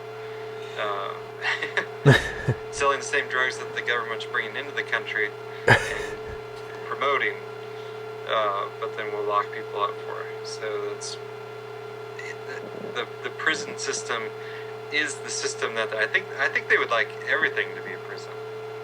Right. You've got no privacy, you've got no freedom, you've got no just self-direction. Everything is decided for you. And we mentioned school earlier and the bells going off, right? Yeah. Well, there were never bells in school until there were factories. They said, well, we need to teach kids to pay attention, down to the minute. It's not because that's the best way to learn. You're right in the middle of learning something and a bell goes off and you instantly drop everything and run out the door. It's not centered around what's best for learning. It's centered around, okay, how do we train people to follow the clock and react in a certain preordained manner. And what you're doing with that system is you're getting people ready for factories, but not so much that anymore. But you're definitely getting them ready for prison. I mean, everything's scripted for you in prison, when you eat, when you sleep, when you get to walk outside for half an hour, things like that. So. Mm-hmm. We were mentioning all the different ways of depopulation and all this. Wasn't fluoride, I mean, I've heard it, said before at least, that fluoride was actually used in the concentration camps by Hitler. Have you heard this as well? I think it was, I don't know if it was Hitler or if it was it may have been Hitler, but it may also have been Soviet camps. Okay. A little later on. And there's also books that have been written on by different special forces and spies and what have you, and U.S. special forces would go in and dump a bunch of fluoride into the water supply the night before they were trying to sneak into the camp because people are more docile, things like that. But I think the biggest driver for fluoride was the fact that you had this byproduct of aluminum manufacturing. Yeah. Yeah, it was from aluminum manufacturing. Yeah. And they were starting to get sued and fined for, dumping this stuff everywhere. And they figured out, well, it dilutes really well in water. it was actually good old Edward Bernays, the father of public relations, who got hired by Alcoa, a big aluminum company, and what he did was he found one study somewhere that said, hey, people in these areas where naturally occurring fluoride have harder teeth. Okay, I'm not sure why you would necessarily want harder teeth, but okay. And naturally occurring fluoride is a far different substance than the stuff you get from that's dumped into the water, which is mainly hydrofluorosilicic acid, and they just call it fluoride. It's not calcium fluoride, which most people think fluoride is calcium fluoride. Right. It's not the same stuff. Mm-hmm. So what he did, and this is what he was good at doing, is he took one little thing and then he made some seemingly independent groups that he was, his PR firm was really funding to promote the fluoridation of drinking water supplies. And oh yes, it's going to save the children's teeth, and it's for the poor people that can't afford toothpaste. And if you don't like it, you're clearly against poor people's teeth and things like this. The same arguments that are still used today, and extremely little evidence of it. There's a lot of evidence that it increases certain types of cancer, that it slows people down mentally. It's a damaging substance. There's no reason for it. And by the way, it's really expensive. And of course, because it's really expensive, the government will do some federal grant funding to get your little community fluoride. Isn't that nice of them? It is. So you're in upstate New York. Is your campground? It can't possibly have fluoridated water, right? Well, yeah, we have our own well. So I assume not. I've never done the test. I would assume not. But what we do, this is kind of interesting, and I've shared this in different episodes before, but I guess it's applicable in this situation. So for a commercial business, you would have to, for the water, when you have, commercial water setting, you have to have a certain parts per million of bleach in your water, essentially chlorine. Yeah. And so I think it's like 0.5 to 2.0 is acceptable, like somewhere therein. And so I always keep it at as low as I can, but that's something that I have to maintain every day. I send the samples to the Department of Health, et cetera, et cetera. But yeah, like, so we do that. But I was having a conversation actually recently with a buddy who he works in water treatment and stuff like that. But we were talking about the chlorine. I'm like, it can't really be good for you, to be drinking any of that. I mean, would you want to drink bleach, even if it's just like the lowest possible amount? And he was saying, like, I forget like what he said, but it occurs naturally in something. I think it was like sea salt or something like that. Like, I don't remember, and I go, but aren't we like artificially putting it in there? Because it's not natural then, like, to be in water like this. Drinking seawater is not really a good idea. So just because it's in sea salt, right? Well, yeah, and then I think I was also trying to hammer on the point that most of our breads are made with bromine, most of the flour, and so you've got that whole situation going on too, which again ties in with your whole vaccines, discussion and autism and all these problems that we're having. But yeah, I'm in upstate New York anyway. Sorry to tangent there. Well, yeah, fortunately where we're at, I guess it's pretty similar. I mean, there's no fluoride in the water, but there is chlorine. But where we lived before, the water was fluoridated. So we run all our drinking water through a big Berkey water filter with the fluoride filter on it. everything else. So. Cool. Yeah, we have an RO tank hooked up to our faucet, so we do that anyway. But yeah, I mean, it's amazing. Like, see, now if I have bottled water, it actually doesn't taste that good to me anymore. And I used to love bottled water, right. But being here and having this kind of water, just a well water, and then filtering it on top of that, I mean, you can it just doesn't taste the same at all.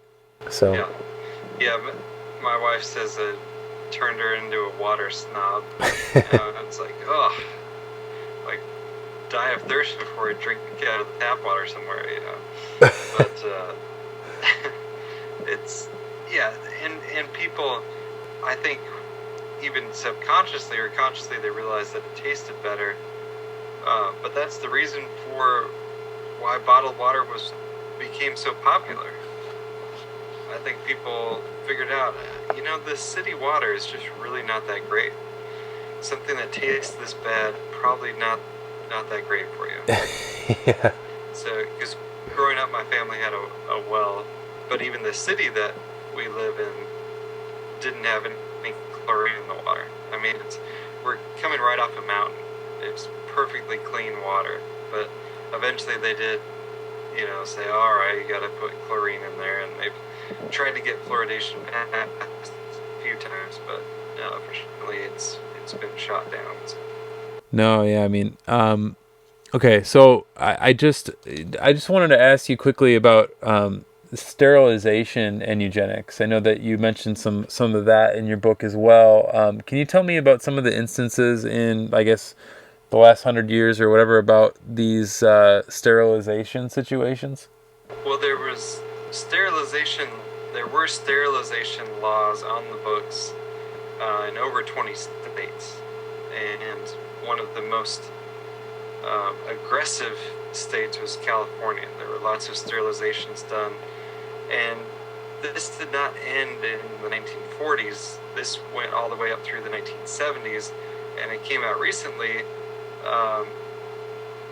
They've really kept right on doing it, just at a slower rate. And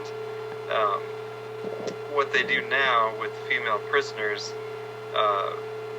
they would say, well, you know, we can get you out early, you just need to sign this form and we'll do a medical procedure on you. And that medical procedure was sterilization. So this is something that was done in prison populations, and it was also done if you were deemed to be a mental defective, as decided by, you know, some genius, of course. Yeah. Given a uniform by the state, that, you know, oh yeah, your kids wouldn't turn out well. So there's cases of forced sterilization, cases of kind of coerced sterilization, where they, you know, signed something but they didn't really know what was happening. There have been cases in other countries where the tetanus vaccine was spiked full of a substance, and I forget what it is at this point, but it was pretty well documented that the women that received the tetanus vaccine would miscarry, and from then on would be unable to have children. And this was done in Thailand. You know, this is an ongoing thing. It's another reason why I mistrust vaccines, is because what a great delivery system for something like that. Yeah. If you're trying to sterilize the population, what better way than an injection that you can piggyback on that's being given to a whole population? So. Yeah. The cervical cancer vaccine that I can't remember the name of right now. You said the cervical cancer vaccine? Yeah. Was HPV? The HPV vaccine, yeah. This is only my own speculation, but pretty much everything you hear during this episode was my speculation. So, but there is a lot of evidence to back it up in a lot of cases. But this is just me speculating that the birth rates for women that were given that shot, I'm expecting will be lower. I'm guessing that was part of the agenda with that vaccine. It was such a terrible vaccine. The safety studies were totally doctored to get it approved. And, you know, it protects against like 2 forms of cervical cancer that's not really a problem anyway. I mean, anyone with access to normal health care, it wouldn't develop into cancer, you know, if you're getting regular screenings and things like that. It was a non-problem where the problem was hyped up and fictionalized for the sake of selling this vaccine. And now they want to give it to boys too. So. Oh, great. So is your family, I mean, you and your wife, and I mean, are you guys pretty into holistic stuff then, or? Yeah, absolutely. I mean, personally, I haven't been to a doctor, period, in quite a few years, but which I'm not saying is a good thing, but like we take my daughter when she needs to go to the doctor, we take her to a naturopath, and my wife goes to a naturopath. So. You mean a witch doctor, right? Yeah. And people who are not on the payroll of Big Pharma, you know. My daughter she's over 2 and she's only had an ear infection one time, and that one time we took her in, and instead of antibiotics, she was given garlic drops. Right. She actually liked taking and cleared up the ear infection almost instantly. So, I mean, it was like a day later, and she was a lot better. That's a staple here in our household is garlic. I mean, we take it for everything. When I get sick, I take garlic, you know, I chop it up and just take it, you know, whole, like, you know, not cooked or anything like that, just straight up. After she was better, she would, like, she's like, more eardrops today? But, you don't need them anymore. That's awesome. It's nice that it wasn't, like, a horrible experience for her. And, you know, kind of this pitchfork mentality that was promoted by the media for people that don't vaccinate their children. What about the people that are taking their kids to the doctor all the time and demanding that they get antibiotics every single time? You know, and now we've got MRSA and all these antibiotic-resistant diseases that could have been prevented if we weren't dishing antibiotics out for stuff that it didn't need to be prescribed for. Mm-hmm. We're very into like essential oils and all that kind of stuff here too. Pretty much most of what we do is pretty holistic. I only go to the doctor if it's like a crisis or something, you know. If you need to like get like a cyst removed or something, or you know, like something like that, okay, well maybe it's a good idea to go there. It definitely serves a purpose, but yeah, we try to stay away as much as possible. And I'll even say this, like my daughter was, I think it was this last winter, she was about 1 at the time, and she had like a 104-degree fever, and we talked to the midwife and the chiropractor, and they were like, you know, the body's meant to actually handle this, and they were like, I wouldn't take her in personally. That's not what we do with our kids. The body will fight it off, and no matter what anybody tells you, you know, she'll get over it. If after 2 days, if she's still got it, then maybe think about taking her in. And so we waited out the 2 days. It was kind of scary because we never had that situation before. But wouldn't you know? I mean, the body righted itself. So, and even the seizures that they claim that happen sometimes from these, you know, being overheated from a fever. That's actually like the body's defense too. It's not like the seizure is necessarily a horrible thing. It's just kind of like the body's way of reacting to it and counterbalancing everything. Yeah, I mean, a seizure that's a terrible thing, but a seizure from getting your vaccine sounds normal. Don't worry about it. Don't worry about those seizures. Oh. I mean, our daughter, she'll get a pretty high fever, and most of the time, it doesn't even really faze her. I mean, she's still like up playing and running around, and she'll be over it in like a day, you know. Mm-hmm. She has an immune system that she's exposing herself to plenty of germs, sticking her hands in her mouth after touching whatever she runs into outside or wherever else, but the body fights it off and she's fine. I'm not saying every illness would be avoided if kids weren't over vaccinated. I'm just saying the body's meant to get sick and handle it and get better. So yeah, you can't. It's almost. Where do we stop? Do we stop with 50 vaccines, 100 vaccines, 300 vaccines? Is the kid just never ever going to be sick? Is that the goal? Because it's kind of unrealistic. Right. No, I hear you. And well, here's a question for you. With the ramping up of the exemptions being kind of just swiped away from us on the daily in different states, etc. When do you think we're going to see the point? I would think yes, but do you think that there's going to be a point soon where you can't even homeschool your kid without vaccinating them?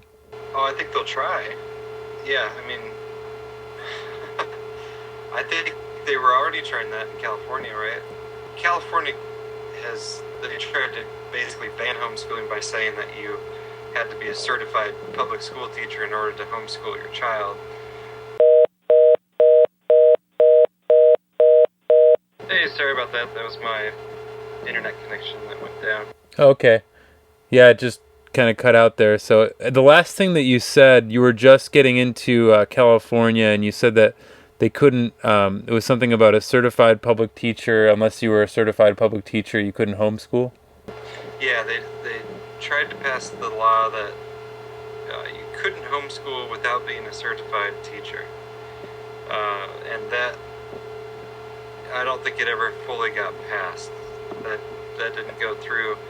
And I know that they were recently, someone was proposing that you couldn't homeschool without vaccinating your kid. So it's certainly out there. I think it's certainly a goal. There's people that would like 100% mandated vaccines for everyone.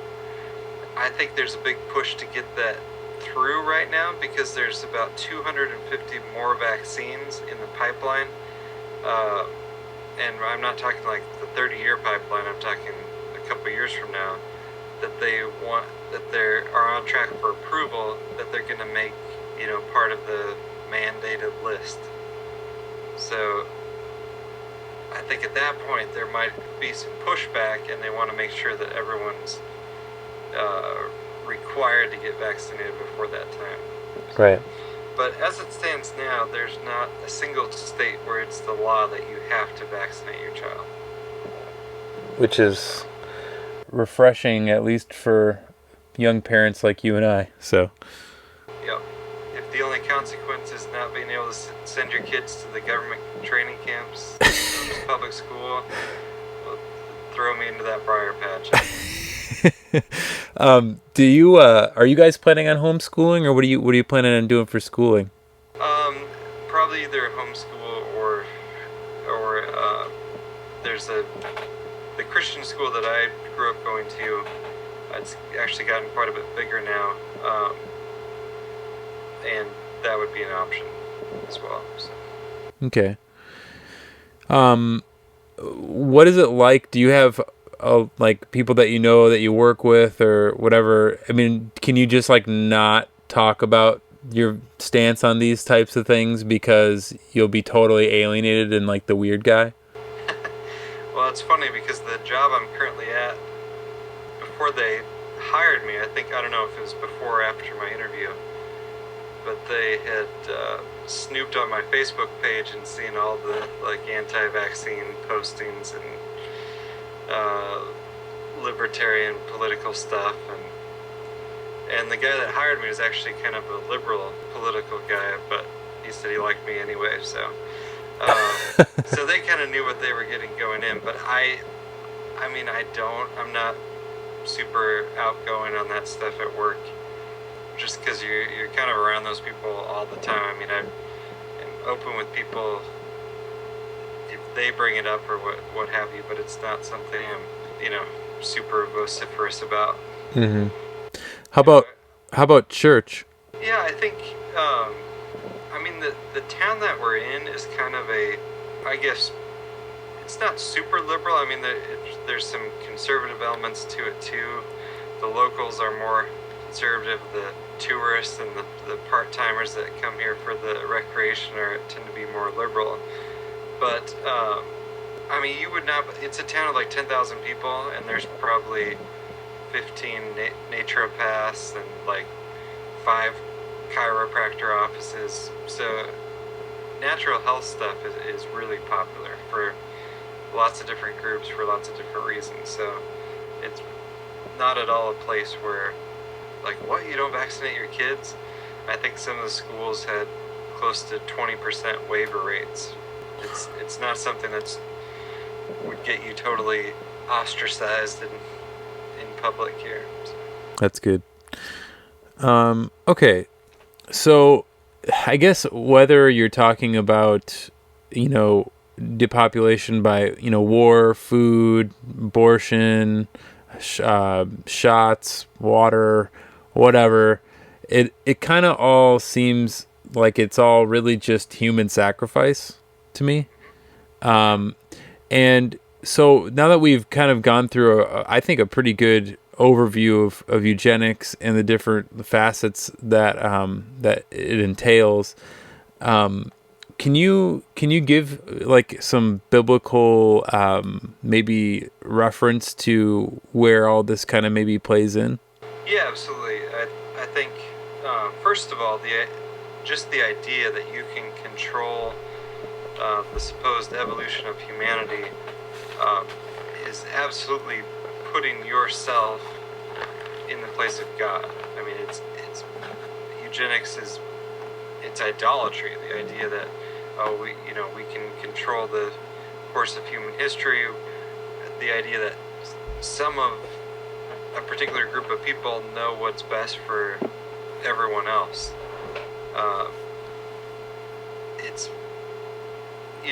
It's putting human rationality or lack of rationality in the place of obeying God. And there's nothing in the Bible to promote any of this ideology. What we should be promoting as Christians is the value of human life just because we're God's creation, not because of our economic utility to the system, not because of our intelligence or physical beauty or anything else. Our value comes because God created us, and because we're able to be aware of God and aware of each other, and we are unique. We are different than animals, but it's humanity as a whole, not specific ethnic groups of humanity or anything like that. So I think biblically you can look at, I guess, kind of throughout the Bible, throughout the Old Testament especially, Old Testament prophets never really got along too well with the kings of the time, with whatever government system was in place. So I don't really know where Christianity's kind of gotten on this, it's the Christians' good job to worship and obey government. I don't really know where that comes from biblically, but the prophet, there's kind of a liberal theology thing that, the Old Testament prophet spoke for the people, against the king. And that's not really true. The Old Testament prophet spoke for God. The people, for the most part, were going right along with the king, worshiping idols or doing whatever else they were doing. The prophet was the voice of God correcting and calling, the people of Israel back to himself. So if we carry that forward to the New Testament, then Christianity is very, I guess, counter to the world system. And when you look at the world, I think you've got all these different layers of political power, this hierarchical power structure, and Christianity is the opposite of that. You know, Jesus was, even though he has the rightful authority to rule, he became a servant. And as Christians, we're called to do the same thing. So, you know, standing up for the oppressed, standing up for human dignity, realizing that prophecy is playing out before our eyes. I mean, we're hurtling towards one world government and all the rest of the things that were prophesied. And I kind of think America gets pretty much destroyed somewhere along the line before we get there.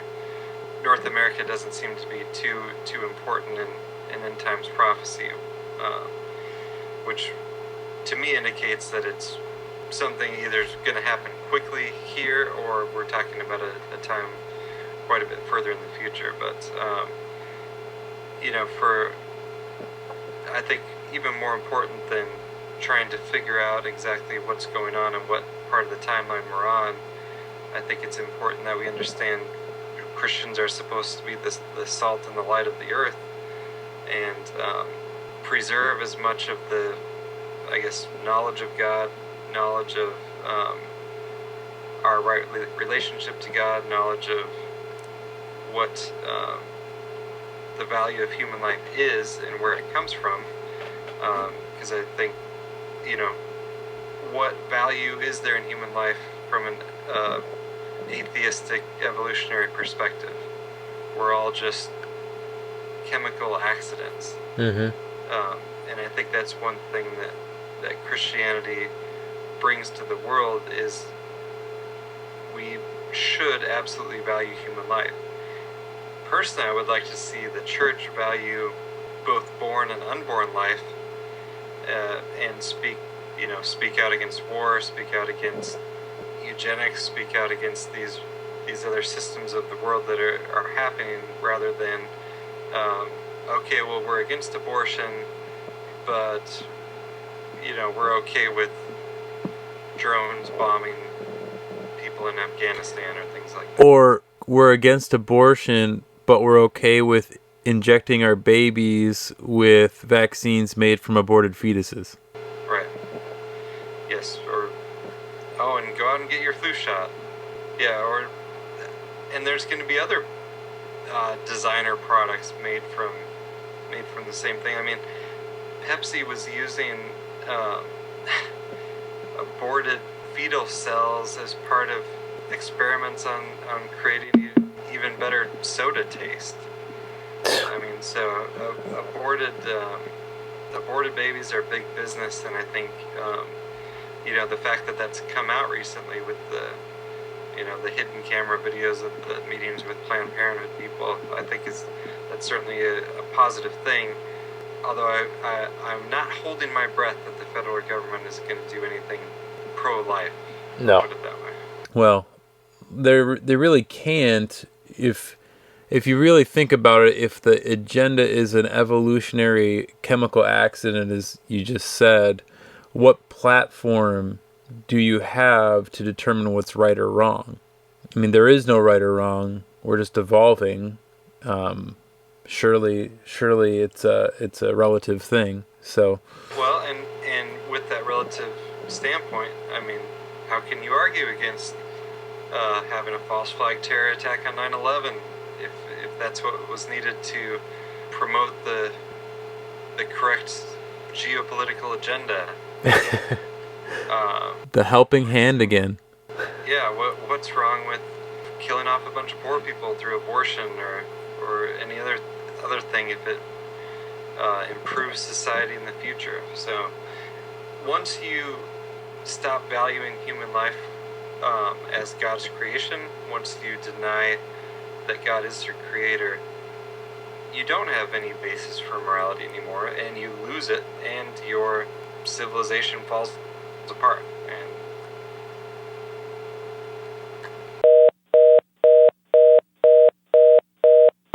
Hey, Andrew. Hey, sorry, I think it's your connection again. yeah, it didn't totally crash that time, but That's good. it must have cut out. Yeah, well, it ended with I think I can't remember the exact last sentence, but you were talking about evolution. It wasn't very good anyway. No, it was actually really good, actually.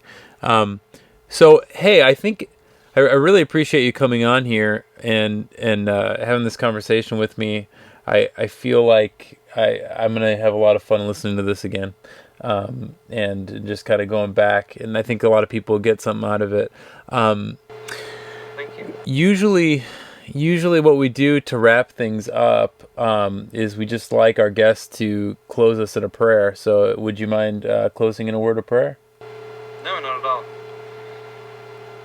Dear Lord, thank you for this time to speak together. And even though we're speaking about subjects that are difficult, thank you that you are in control and that you have a plan for us and a plan for this world.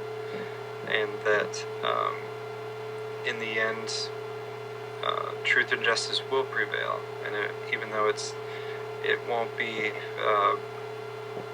through us figuring it out on our own, it'll be through you and you alone. And thank you for this opportunity to be on this podcast today. And please protect all the people listening out there and help them to maybe gain something from what they learned today, and to have it be beneficial in their lives and bring them closer to you. In Jesus' name, amen. Amen. All right, welcome back, everybody. I hope you enjoyed Eugenics for Dummies with Andrew Hoffman. I had a fantastic time with Andrew, very like-minded on a lot of things, I think, not just on our beliefs, but especially on this whole health topic and the way that we're raising our families. Just again, thanks to Andrew for coming on here. I was thinking about the whole psychiatry realm and the whole genetics realm that is eugenics, really.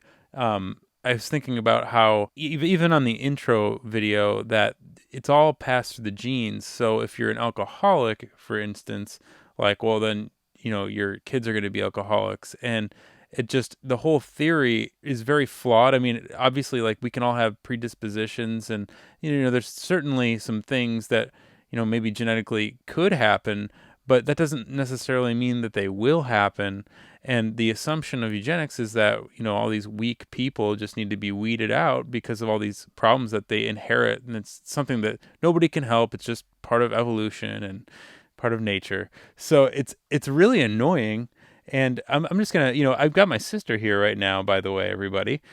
She's just kind of joining me here on the outro. My sister is a little bit more into science than I. She's educated properly, as I am not. But she's a registered dietitian, so she knows a little bit about health. She deals with it on a regular basis. Thought it'd be fun to have her just kind of join me here.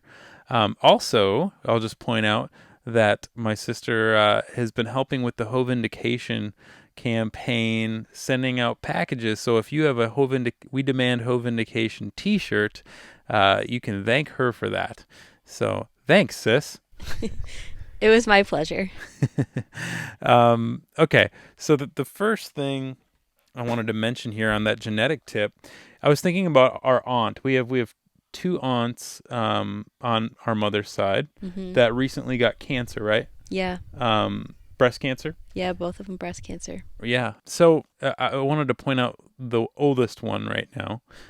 She asked the doctor if the cancer was genetic, and she was, very disappointed to hear that it wasn't genetic.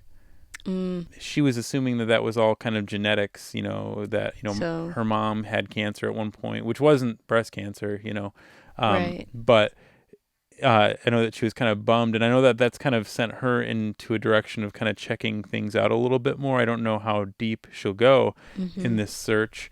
I feel like this is a great episode for her. Yeah. But to start, I think we give genetics way too much credit. And again, it kind of perturbs me. But yeah, it seems like just in our aunt's case, for instance, even that predisposition mindset of, oh, it's genetics. It's not my fault. I didn't have anything to do with it. It just happened to me. Right. It can't be anything that was put in our food that could have caused these things. It couldn't be the fluoride in the water. It couldn't be the vaccines I took as an infant. It couldn't be any of these types of factors. Like who would do that? First of all, second of all, it's genetics.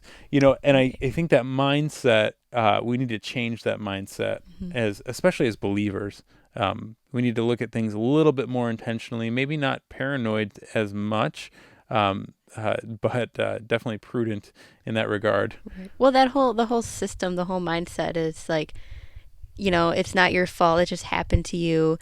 And, therefore, well, the whole mindset, like, even of, like, Margaret Sanger and, like, Planned Parenthood in the beginning was to, like, empower women to have the choice to have kids or have them whenever they want.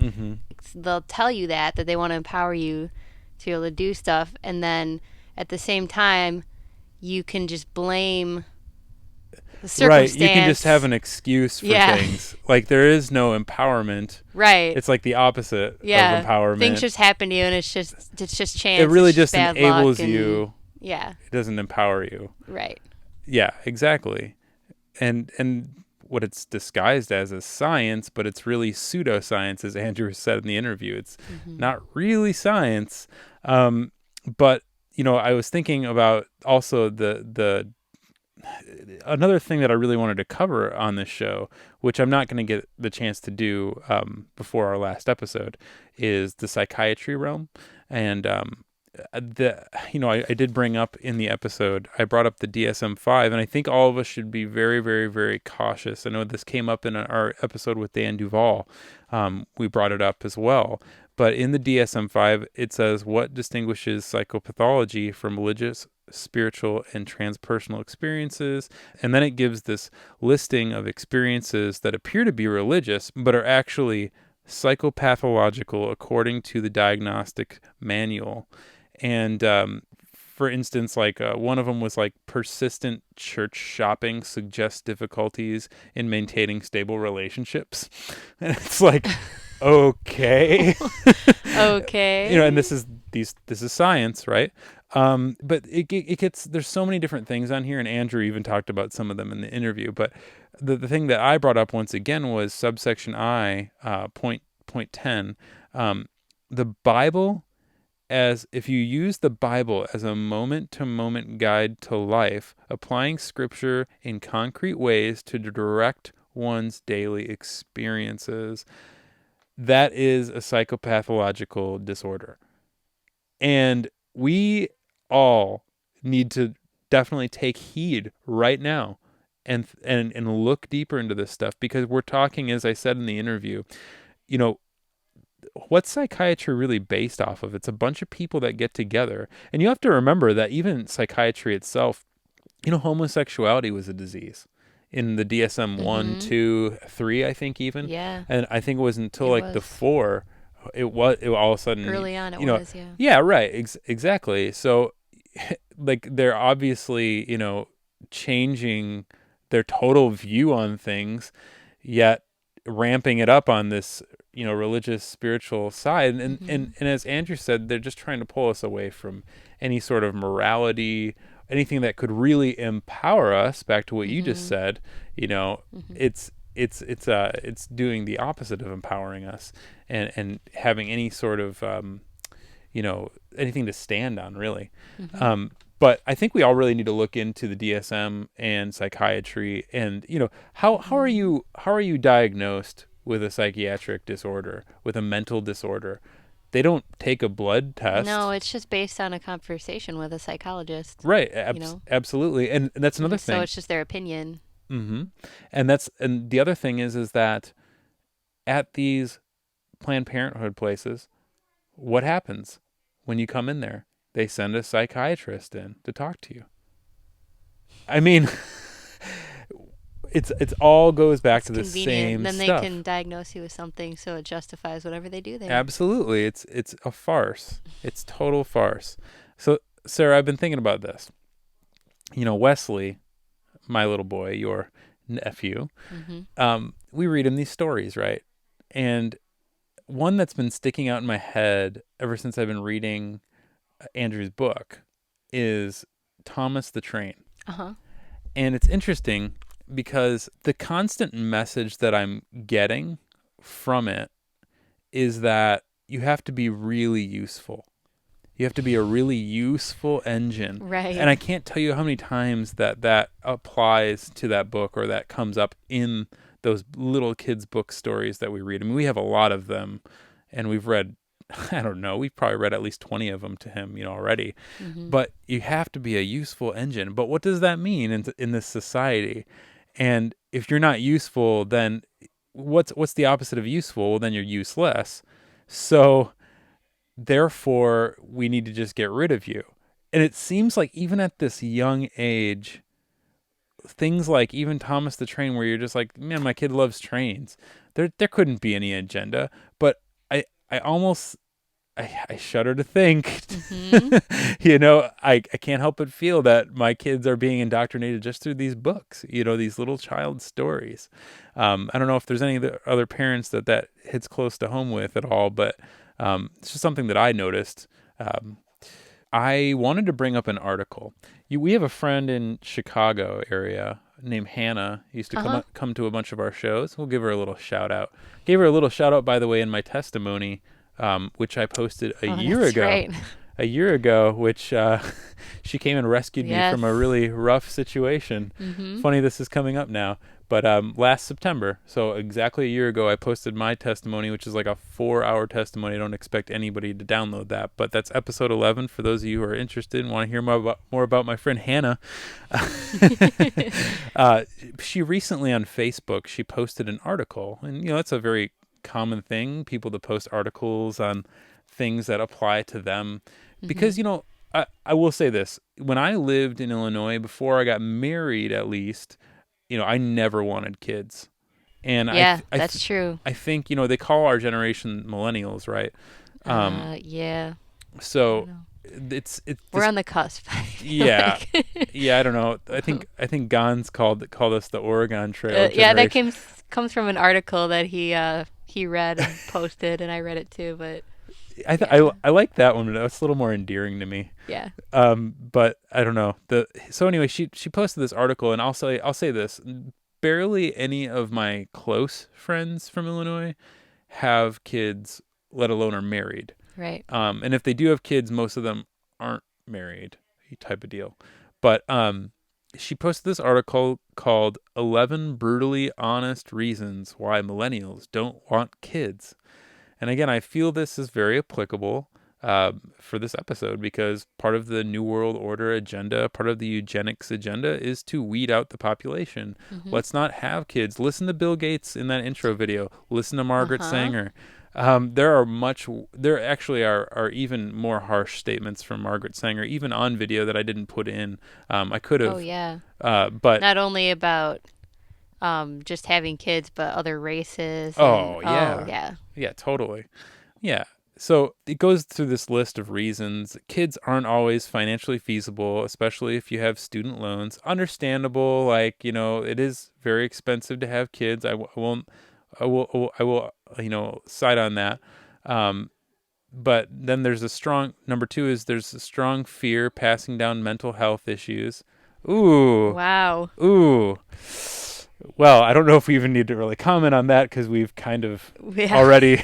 We kind of covered that a little bit ago. Primed that one. Oh, here we go. Number 3 is the population is already out of control. Yeah, I mean, that's been covered as well in this episode. What other kind of fertility issues can give a different perspective on the necessity of having kids? What does that even mean? Does it expound on it? Yeah, it talks about, while one might assume that infertility only affects older women, some millennials struggle to naturally conceive as well. So, a lot, I guess that's a really, that's, I'll say this, my mom, in my testimony, giving a shout out once again, my mom took Clomid to have me. Mm-hmm. I think she took it to have both of us, but she went off it before you were conceived. Yeah, she actually didn't think she was going to have another one, so she went off it, but right. God had other plans. Yeah, God. And so, if you have infertility issues, I think God can work with that. I mean, if not by miracle, I mean, if not if by you go all the way back to the Old Testament with Abraham and Sarah. Sure. And if you, I was going to say, look at Hannah, in Samuel. I mean, that was a miracle. So, I mean, I think that if not only from like a supernaturally miraculous way of that happening, there are other medicines out there. I don't recommend that you take them necessarily. That's on you to decide. Again, the irony of my existence is sort of leaning on this medical crutch, but yours isn't. Amen, sis. So number 5 is pregnancy can take a serious physical toll. Okay. Can we just talk about that for a second? Wow.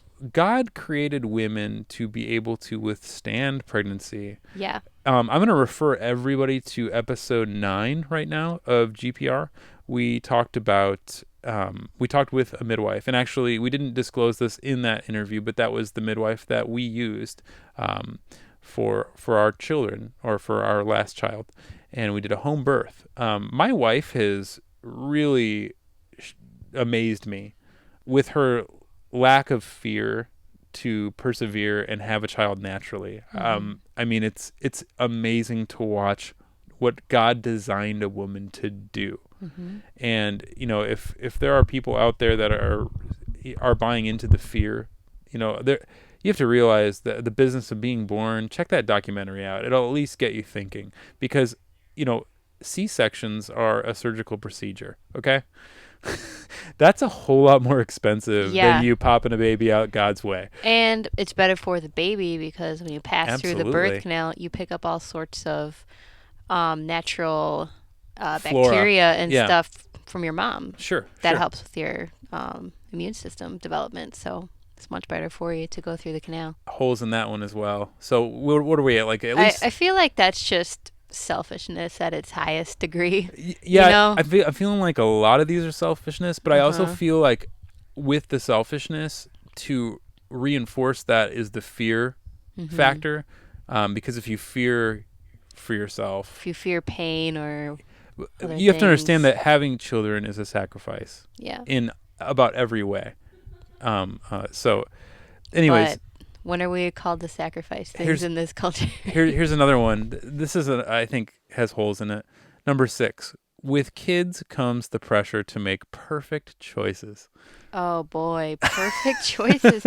Gee, yeah, I don't know about you, but I don't think our parents are perfect. I think they did a pretty good job. Well, by no means are they perfect have people. we ever? I don't. I mean, as far as I know, Jesus is the only perfect person, so that one gets shot down right there. Exactly. Nobody can make a perfect decision, and we're all going to fail, but we can succeed through Jesus. Number 7, not all women are programmed with maternal instincts. I disagree. Maybe you aren't in tune with them. Maybe you've chosen a different approach to life. And I also want to say this. Don't think that I'm telling you to go have kids, because having kids is a calling. I don't believe you should just go have kids because you want to have kids. You should definitely pray about it and see if God wants you to have kids, because God doesn't want everybody, I don't think, to have kids. I think God has different purposes for other people on this planet. But God did say that we should go out and spread our seed, right? And make more. So, that was part of God's plan for us. It wasn't what the New World Order agenda says. But as far as the maternal instincts, not all women are. I don't want to say pre-programmed. I think that all women are programmed with some maternal instincts. I think, but they may not be in tune with them because of their mindset and because of whatever path they're on. But also, I think also the exposure to kids makes a difference in that respect too. If you're not around them a lot, you're not going to develop that. But also, you might think that about yourself because maybe you don't feel that way about other people's kids. But probably if you had your own kid, it'd be a lot different. Yeah, do you remember? I just can't help but think about David Cross right now. But I remember him talking about basically how he doesn't want to have kids, and he thinks he's like, sorry, I'm having way too much fun being selfish. Like wow. that. Hey, at least he was pretty honest about it. That. Why can't this article just say that? Like, forget the 10 different reasons. Like, really, just it boils down to selfishness so exactly. far. The world, number 8 is the world isn't always a nice place. That's a reason. Okay. Okay. Yeah. Citing factors like global inequality, bullying, or general discontent with society. Dude, I just, all I'm hearing is like crappy excuses at this point. That's all I'm hearing. That was definitely the worst excuse I think I've heard so far. All right, number 9. Sometimes career ambitions take priority. Now, I can agree that sometimes maybe God called you to do something else, ladies, and gentlemen. I think that applies across the board, but this is really directed at women. Sometimes your career may take precedence over having a family. And that is a calling maybe that God has bestowed upon you. And, that is between you and the Lord. And that's cool. So, but, this goes along with the whole feminist movement, really. Mm-hmm. I mean, it's like, what did I say in the interview? I talked about From Freedom to Fascism. We were talking about Aaron Russo, where he talks about, the feminist movement, before the feminist movement, women didn't have Social Security numbers. They didn't work. They stayed at home and raised their families while the dads went out and worked. Well, now, after the feminist movement, all the women have to get Social Security numbers, and now they can all be taxed. So you can tax not 50% of the population, but 100% of the population. Think about that one, ladies, when you're reading this article, please. Mm-hmm. Because that part of that, not to say that it's not important for you to use whatever gift you have as a career. I think that's amazing. There are women out there doing really amazing things, but it just goes right along with Margaret Sanger and the whole Planned Parenthood situation. It's just falling right into our lap here, isn't it? Number 10, children don't fit into every lifestyle. Even when career goals weren't the primary reason behind the decision, many respondents cited a desire to prevent their already fulfilling lifestyles as an equally compelling reason why they didn't want kids. These respondents felt that their lives were full and busy enough as is, without added responsibilities that come with having children. My dream is to visit all 195 countries in the world. Been to 23 so far. Really don't have time for kids. Wow. Again, I will refer people to David Cross, a stand-up comedian who I think is a Zionist, but hey, he's an atheist Jew who talks a lot about evolution and a lot about, he has a lot of discontent for Christianity. Do you remember when he opened up one of his stand-ups about abortion? I don't. Okay, let me just throw this at you, because we both like comedy films, I would say. Mm-hmm. They're not my primary thing anymore, but I just feel like Satan can use horror movies, action movies, sex movies, however you want to, however he wants. There's so many facets to all that is sin, right? But a lot of times we don't really think about comedy as being something that could be used for Satan's glory and not God's glory. Mm-hmm. And I'm not trying to tar and feather all comedy and all stand-up comedians out there, but there are a lot of them that have an obvious agenda. Whether they even necessarily know it or not, I don't know. Because I feel like, the greatest trick the devil ever pulled was to convince the world that he didn't exist. So I do think that a lot of these people are deceived. It's very unfortunate. But in David Cross's, I think his second album, it's called That's Not Funny. I think it's the first or second track on there. And he's talking about... I'm getting older-ish now. And I have a lot of friends now. Like about half my friends have kids. And, I think that's rude. Yeah, seriously. And then he goes into, he's like, his friends are basically complaining about, oh, David, it's so hard. I mean, God, I love her so much, but it's so hard having kids. Like, come on, man, that's not hard. I'll tell you what hard is. Try talking your girlfriend into her 3rd consecutive abortion. Yeah. That's hard. That takes finesse. Mm-hmm. You're just inconvenienced, There are people that are laughing at that, and there are people that are disgusted by that. The fact that you would laugh at that, to me, really shows a desensitization to human life. And I have friends like on Facebook, from Illinois that post things every now and then. Like somebody posted recently something about rape, like some woman, whatever, got raped or something. I don't remember the whole thing or the whole circumstance, but basically somebody made a joke about it, and he went on this rant, and he's liberal dude, but he went off on a rant like, you just don't do that. There's like some things you can't joke about. Well, you can, but you shouldn't. I agree with you, Evan, on that one. I don't think that stuff should be taken lightly at all. And I think that through the guise of comedy and joking about these kinds of things, it does really make the society a whole lot less apt to care about anything that's just doesn't affect them personally. And this is no, this whole David Cross thing. To me, this is just sickening. Not funny. Not funny, says she. Didn't like it. Don't like it. I know that can hit close to home for some people. But was anybody here aborted?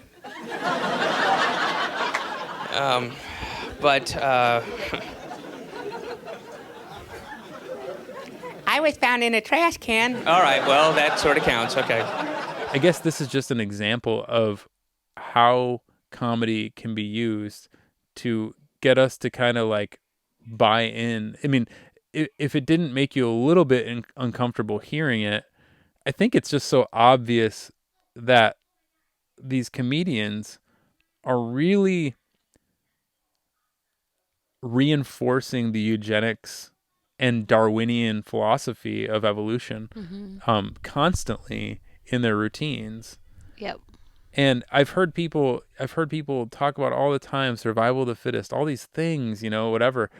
But it's funny, like we if you go back to the intro video at the beginning of this episode and you listen to the 2 comedians that I did put in, who I have no idea who they were. They were just people that were talking about things that pertained to what I was working on at the time for this episode. And so I don't know their backstories, but some people might laugh at what's being said in some of those things. But I think the reason that you're laughing, if you're laughing, is because, well, that doesn't apply to me. Yes. And that's where our human pride comes in, because, oh yeah, totally. I totally agree with you 100%. Like, all these weak people should just die, but not me or you, because you were smart enough to point it out. And I obviously, I'm kind of a big deal. So, anyway, I feel like it's ridiculous. Anyway, I had to bring that article up. I had to bring the little stand-up up. I think we should be very careful at what we're putting in our ears and our minds. I know that Sarah and I, we used to tour in a band together, and we listened to stand-up like the whole time, and it helped pass the time. We didn't know about podcasts at the time. Man, if we would have known about podcasts. I don't know. I don't think our drummer would have played those for us on there. No, I don't think so. Listen on our headphones, but no, and he's probably still listening to these same stand-up comedy albums. Anyways, another thing I wanted to mention about eugenics, the legal system. Andrew mentioned that the legal system, having a marriage certificate, having all these different things was a way to control your right to repopulate, whatever. You know what I mean? It's really interesting. And not only that, like, just if you've been following the coin toss episodes, we've been covering the legal situation of people being born into slavery essentially on a paper trail. And it's really interesting that at that same time that the Federal Reserve came into being, and then the Social Security Act and all the gold got taken, and World War II, all these World War I, World War II, all within this era. That's where all this came to be, was by these neo-Nazi eugenicists. Mm-hmm. And if you guys haven't followed the Coin Toss series, I recommend you check it out. Moving forward, and sorry for my long rant here. Thanks for joining me on this, Sarah. But I wanted to say this. Dan and I are going to be discontinuing, like we had said in 2016, with the normal broadcasts. It looks like we may be ending sooner than we thought. I think, I'm not going to say this definitely, but I think that the next episode number 25, will be the final broadcast of God's Property Radio. But let me say this, because I'm obviously, everybody, I'd spoken on the last episode that I'm creating this new series called Hallelujah, which will be a little different. And so I will still be broadcasting, just not as often. It may not be every month. And I'll talk more about that at some point. But I'm going to bring Isa on. And Isa is creating Families on the Fringe, which is another, cool health thing. So Emily, you had mentioned that you would like to know where there's more health-related topics. Well, it looks like Isa is going to be coming on broadcasting once in a while. Families on the Fringe. She's going to be covering homeschooling right off the get-go. I think she wants to tackle that one. Some of the history behind that, some of the New Age philosophies with Montessori schooling program and things like that. Where they have these really cool just different outlooks on how they teach kids, but what's the spiritual thing that is behind it? And I think she's going to kind of deconstruct that a little bit on her first broadcast that's coming pretty relatively soon here. We'll see when that is exactly, not to be too vague. But I'm really excited for Isa, and I wanted to reach out to all you guys. If there are some people out there that are interested in starting something, maybe we'd be willing to help. Maybe we won't have time to help. But reach out to us if you have, something that's really on your mind, like the Lord has been prodding you to start recording something, and you'd like to broadcast something once a month or once every 2 months. Send me an email at godspropertymedia@gmail.com, or you can email it to godspropertyradio@gmail.com. I don't check that one anymore, really, but Dan does. I'd be willing to maybe talk about, something maybe we might be able to do with involving you with God's Property Radio, because I kind of want this to turn into more of a network of like-minded believers, not just two dudes who run all these series.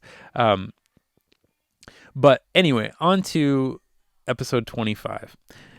Episode 25 for the month of October will be with none other than Dr. Kent Hovind, all about evolution. And if anybody has questions they want answered about evolution, send them our way. We'll ask him.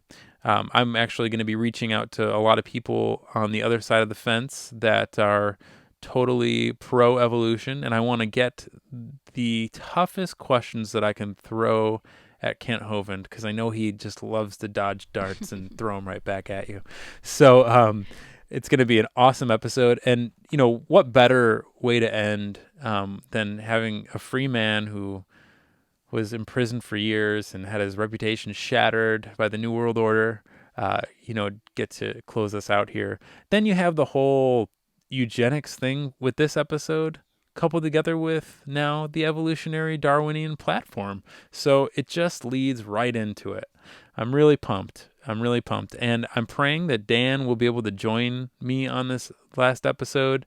If Dan can't, then I think possibly Sarah, you may join in, and maybe my buddy Matt, who is supposed to be actually part of the podcast to begin with. For those of you who have listened to Sermon with a Twist, it's a coin toss episode. He may end up joining Sarah and I if Dan can't make the last episode. I really, really pray that he will be able to. But yeah, it's tough times for Dan right now. Yep. So just keep him in your prayers, everybody. And on the topic of Kent Hovind, if anybody didn't know about this already, Kent Hovind has an official YouTube channel. Yes. Go check it out. Check it Kent out. Hovind official YouTube channel. Type that in. It is awesome. That is, you know what? I'm not really listening to podcasts right now, but I'm watching that channel because he's just been cooped up in prison this whole time. And it's like, he just has such an amazing heart for the Lord. Mm-hmm. And you can just tell he does not like to waste time. He does not. If he's wasting a minute, then that's another lost soul. Mm-hmm. And I just love his attitude and his outlook. It's really fueled from the beginning of starting this podcast, Dan and I, the way we've ran things. I mean, how many times have we quoted Kent Hovind? Mm-hmm. He's been a huge piece of bringing us into some sort of ministry, and we thank him for all he's doing. But check out his YouTube channel. It is fantastic. He's got it's really cool. You can actually send Kent your questions and he'll answer them on YouTube. So he's just got something to say about everything these days. I'll tell you. Well, yeah, he's had a lot of time to, think about things. And yeah, I think, and you know what? I think unlike most people in prison, he's had time to think, like really think. Deep philosophical thinking. Well, I just don't think that he was plugged into a TV. I mean, I know there's TVs in prison. I mean, he was busy winning, 700 plus men to the Leading Lord. Bible studies. I mean, it's he doesn't shut off. No. It's great. It's just so awesome. Just praise the Lord for Kent Hovind. Yeah, he's just on fire now that he's out, Absolutely is. Okay. Anyway, the last few things I just want to say before we call it quits here, on the subject of more artistic things, as most of you know, I've created a website with Gans Shimura and a bunch of other people called godspropertymedia.com. So that's kind of what I'm going to be focusing on for a couple of months off here from doing the podcast after the Kent Hovind broadcast. But in doing so, I'm going to be looking for some more music. I want to put together another compilation called Hallelujah, various artists Hallelujah. And I'm thinking about possibly making it a benefit album for Paul Hansen, but I'm not really sure yet. But if you are in a band or you make music that is Christ inspired and you're a believer, well, feel free to send it my way. If I like it, maybe I'll include it. If I don't like it, no harm, no foul. We can still be friends, right? But, you feel free to send some things out. I just want to see what else is out there. Also, I'm going to be working with Gans on this EP for Slave to Servant. Hopefully we'll have that out before Christmas at this point. If anybody also is looking to get into writing, doing blogging, or anything like that, and wants to be involved with God's Property Media, feel free to contact me as well. We're looking for people that are interested not only in writing, articles on things, but maybe some people that would be interested in reviewing Christian music. So it would be just cool to have an outlet of, you see all these rad, secular, kind of indie, snobby review sites like Pitchfork Media and things like that. I'm not saying we want to go that route, but I'm just saying there's a lot of edgy stuff out there, but I feel like being a Christian is really living on the edge. And I think that the kind of movement that we're in here, the kind of niche of this fringy subject matters and stuff, I think that there is an edge to be brought, and I think that it's coming. I see a change and a shift in a lot of the music that's being made right now, just in the little circle that we're in. Let alone just the amazing documentary films that have been made by Gans Shimura and Leonard Ulrich and Keith Thompson and Chris White, and just, I mean, really getting you to think. Chris Pinto, like, just, you know, it just basically shows that, you know, Christianity is not disproven by science. You know, science, if anything, re-verifies Christianity, and the prophetic element of the Bible really reinforces everything that we're seeing today. Anyway, if you're on board with this kind of stuff, feel free to contact me at godspropertymedia@gmail.com. I'd love to get maybe some people to write some reviews or articles on things. And lastly, I'm just gonna put this out there just at the end, of course, last thing. So it's definitely not the most important thing, but I recently got the opportunity to become part of a website. It's a secular website. It's a music website called downwrite.com. That's DOWN right with a W, WRITE.com. So downwrite.com. What that is a music platform for artists all over the place. Some of them are actually pretty well known. Like, for instance, Chris Conley from Saves the Day, a band that Sarah and I like a lot, and Bob Nana from Hey Mercedes and Braid, a band that I really like. Matt Pryor from the Get Up Kids. Just a bunch of different kind of independent artists have kind of banded together. Maybe not together so much, but they're all together on this website. And what they do is you can hire them out. Say you like, you know, Chris Conley of Saves the Day a lot, and you wanted him to write you a song about any subject matter that you could pick. He would do that for a selected price. And there are variants in prices. For instance, he could do a 1 vocal, 1 guitar would probably be the cheapest for like $100 or something. And then if you want a cover song, it might be a little more because you might have to pay some royalties for that. And then there's full-blown instrument, full-blown studio prices, et cetera, et cetera, et cetera. It just keeps going. All kinds of options, all kinds of styles on this site. And I think it's really cool because I used to play shows all over the place in Chicago and tour and stuff. But the founder of the site, his name is Mark Rose. He was in a band called Spitalfield back in the early 2000s. And they were fairly big. I mean, they weren't huge, but they were fairly big, decent band. And this was kind of his idea with Bob Nana, and they created this website. Well, I reached out to him, and I'm kind of going to be filling a different niche. Instead of, I will be accepting all kinds of inquiries. So if you want to hear a cover song, you want me to write you a love song, you want me to include your lyrics into my melodies, however that'll work, that is an option. But primarily, I really, really want to use this as much as possible as a ministry.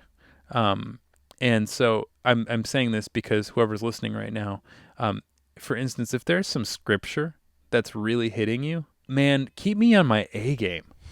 Because, I mean, I love being creative, and I love the Bible, and I love the Lord, and I want to make sure that as much as I can use my gift for the Lord. So if you like my voice, for instance, and you like my style, you like Slave to Servant, you like 3 Samuel, you like what I've been doing so far with God's Property Media and Gons and everything, and you want to go to Downright, and you can hire me, you know, at the minimum, like $100, send me a bunch of passages that just are striking you, and I can integrate that into a custom song for you. I would love to. And to go even further, if, for instance, there's a hymnal that you really like an old school hymnal, I will cover that hymnal in my own style for you. I will do whatever. I really want to reach out to my fellow believers, and I really want to just fill the gospel niche, if that makes sense, for Downright. I'm okay with filling, secular niches for people as well. But I primarily am aimed at you guys who are listening right now.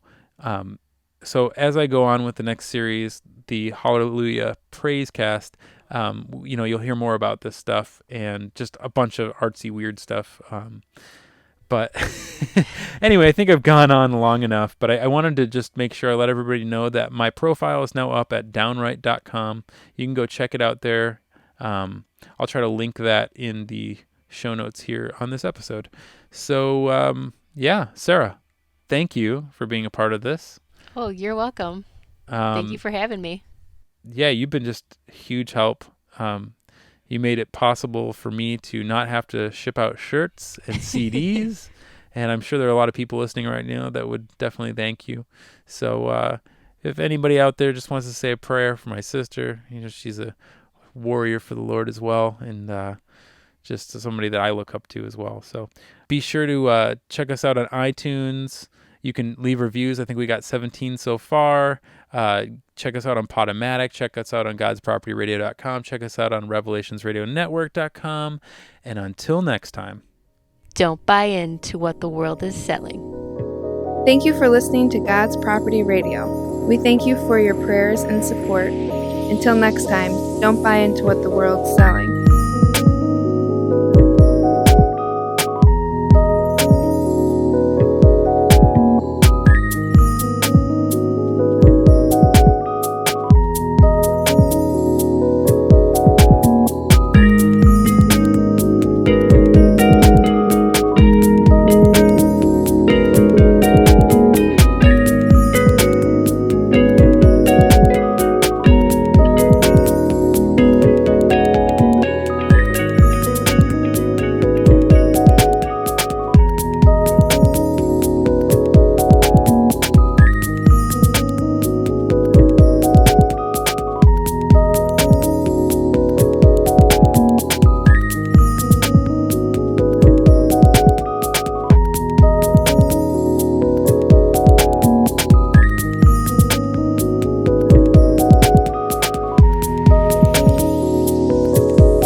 Hey, what's up, y'all? It's Sam here. Just a quick little bonus MP3 going on over here. At the end of these episodes, sometimes I'll put some goofy stuff where Dan and I just said some blooper type stuff that didn't make the intro or outro and whatnot. So since I had mentioned our buddy Issa over in Hawaii that's going to be starting her series called Families on the Fringe, I wanted to just share a video that Gonzo Shimura put together with her on the Face Like the Sun YouTube channel, and I think it's awesome. It's really just highly applicable to this episode, and it's on eugenics and Hillary Clinton and Margaret Sanger. So it's about 20 minutes long. If you're on YouTube watching this right now, then you'll be able to watch the video. If you're just listening to the MP3 from a download or just streaming here, you'll just get the audio, obviously. But without further ado, here is Hillary Clinton, Feminism, Eugenics, and the NWO.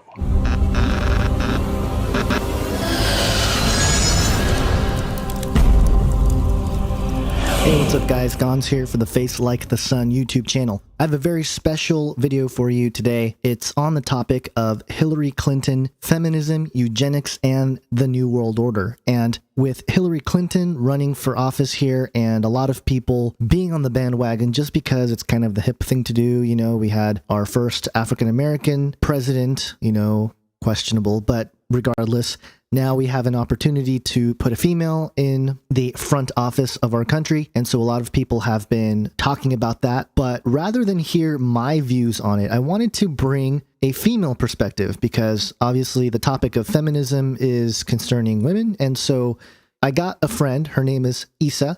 She runs a website called womenonthefringe.wordpress.com. Her and Amy are looking to start a podcast with the same title as well.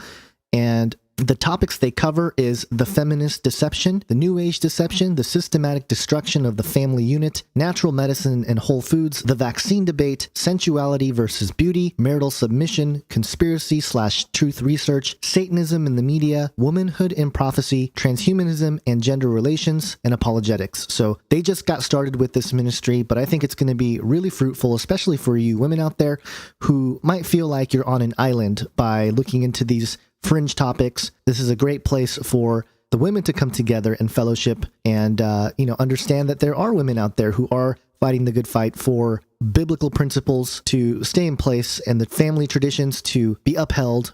And that's a good thing because, as we've outlined on a couple videos here, the society is definitely headed in the opposite direction. And I think it's a good thing that they're doing this. So again, the voice you will hear is Isa from womenonthefringe.wordpress.com. She also has a website called endtimesmama.com where she writes about similar issues, and I'll have links to that in the description section. Now, she kind of whispers in the audio, but it's because she had sleeping children, and I think she also had a sleeping husband, and shout out to her husband, Nick, who helped in putting together the research for this video. So, without further ado, here's Isa with Hillary Clinton, Feminism, Eugenics, and the New World Order.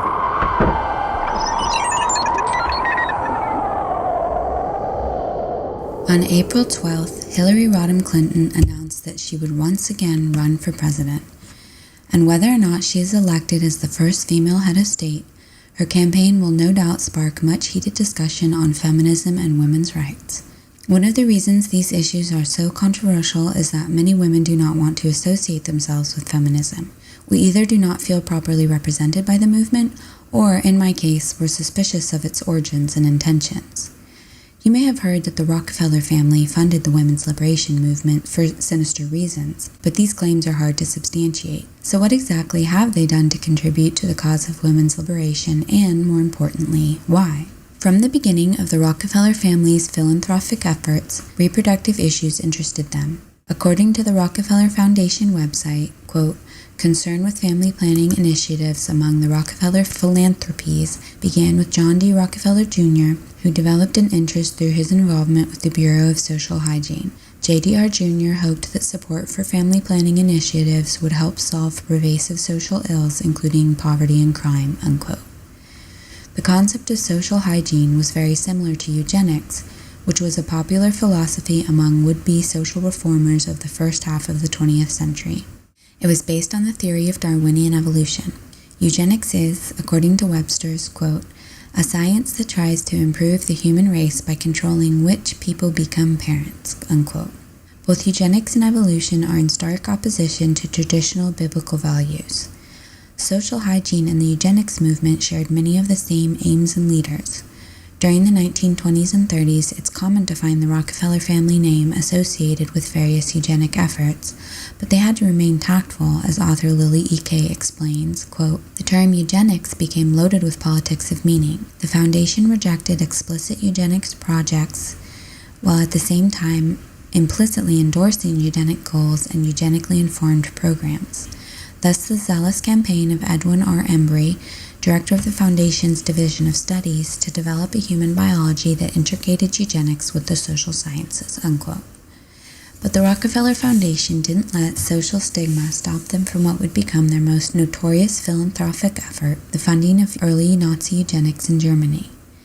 In the book, Contemporary Debates in Bioethics, the editors explain that, quote, by 1926, Rockefeller had donated some $410,000, almost $4 million in today's dollars, to hundreds of German researches. In May 1926, Rockefeller awarded $250,000 to the Kaiser Wilhelm Institute for Psychiatry. Among the leading psychiatrists at the institute was Ernst Rudin. Another in the Kaiser Wilhelm Institute eugenic complex of institutions was the Institute for Brain Research. A grant of $317,000 allowed the institute to take center stage in German race biology. Leading the institute once again was Ernst Rudin, Hitler's medical henchman.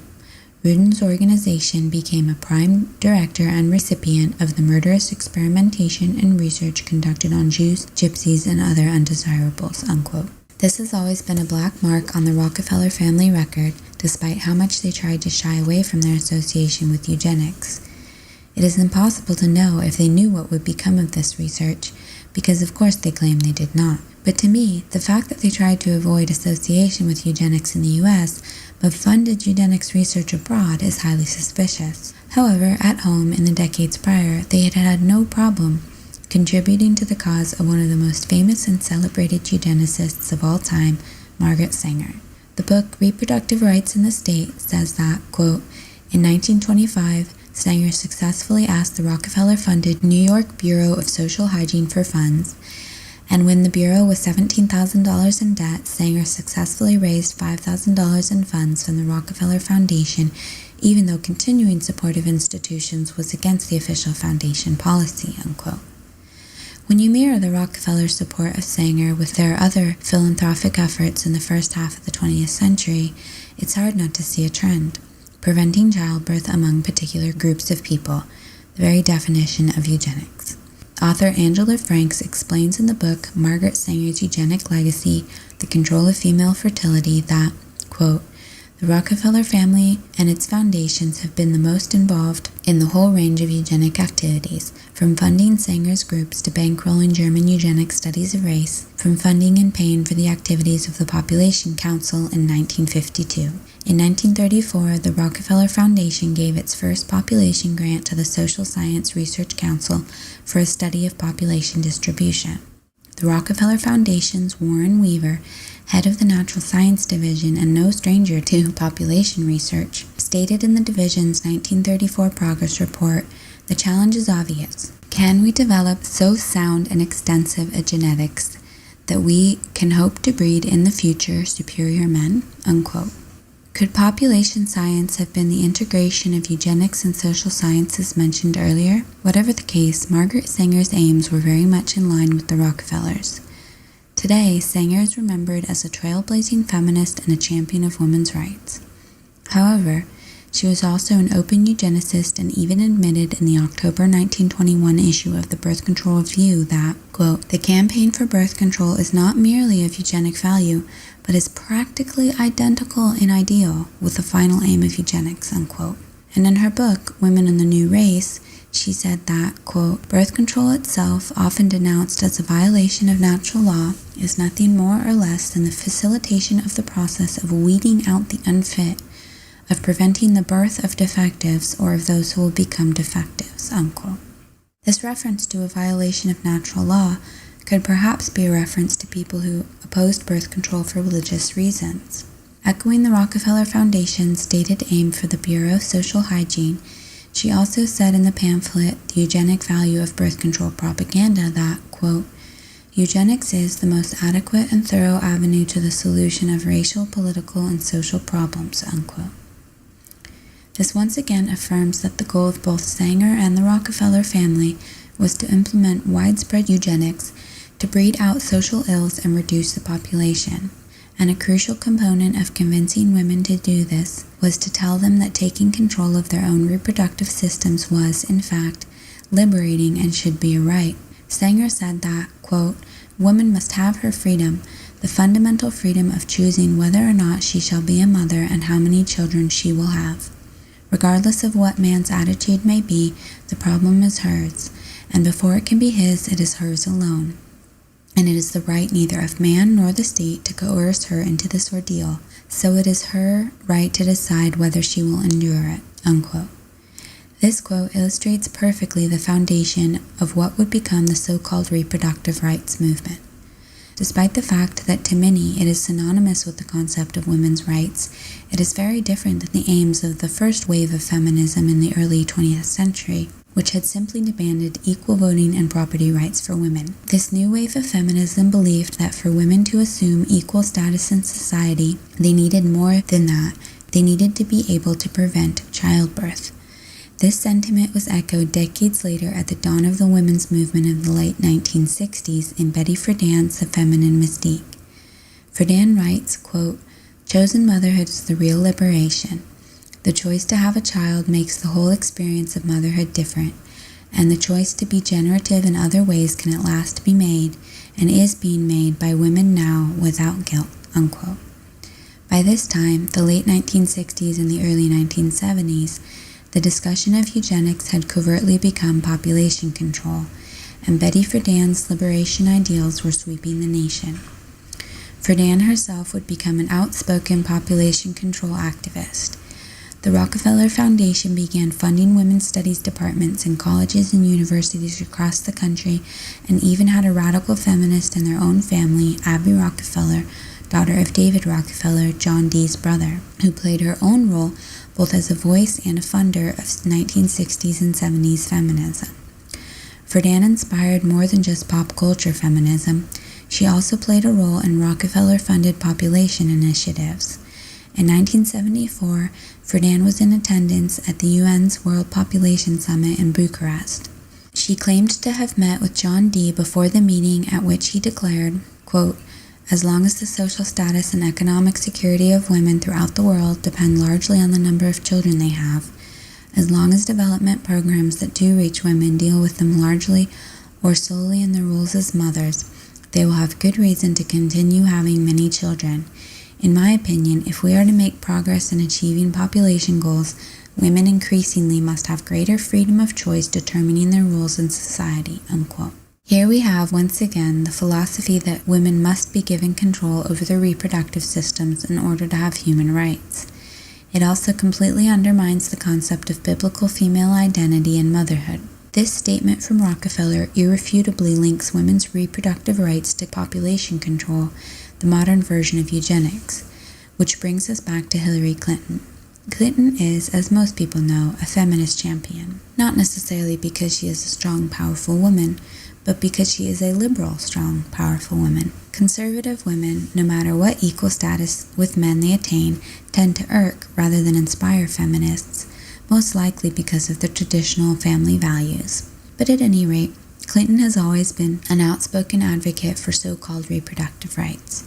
In 2009, she had received the Planned Parenthood Federation of America's Margaret Sanger Award, the same Margaret Sanger Award that John D. Rockefeller had received in 1967, in fact.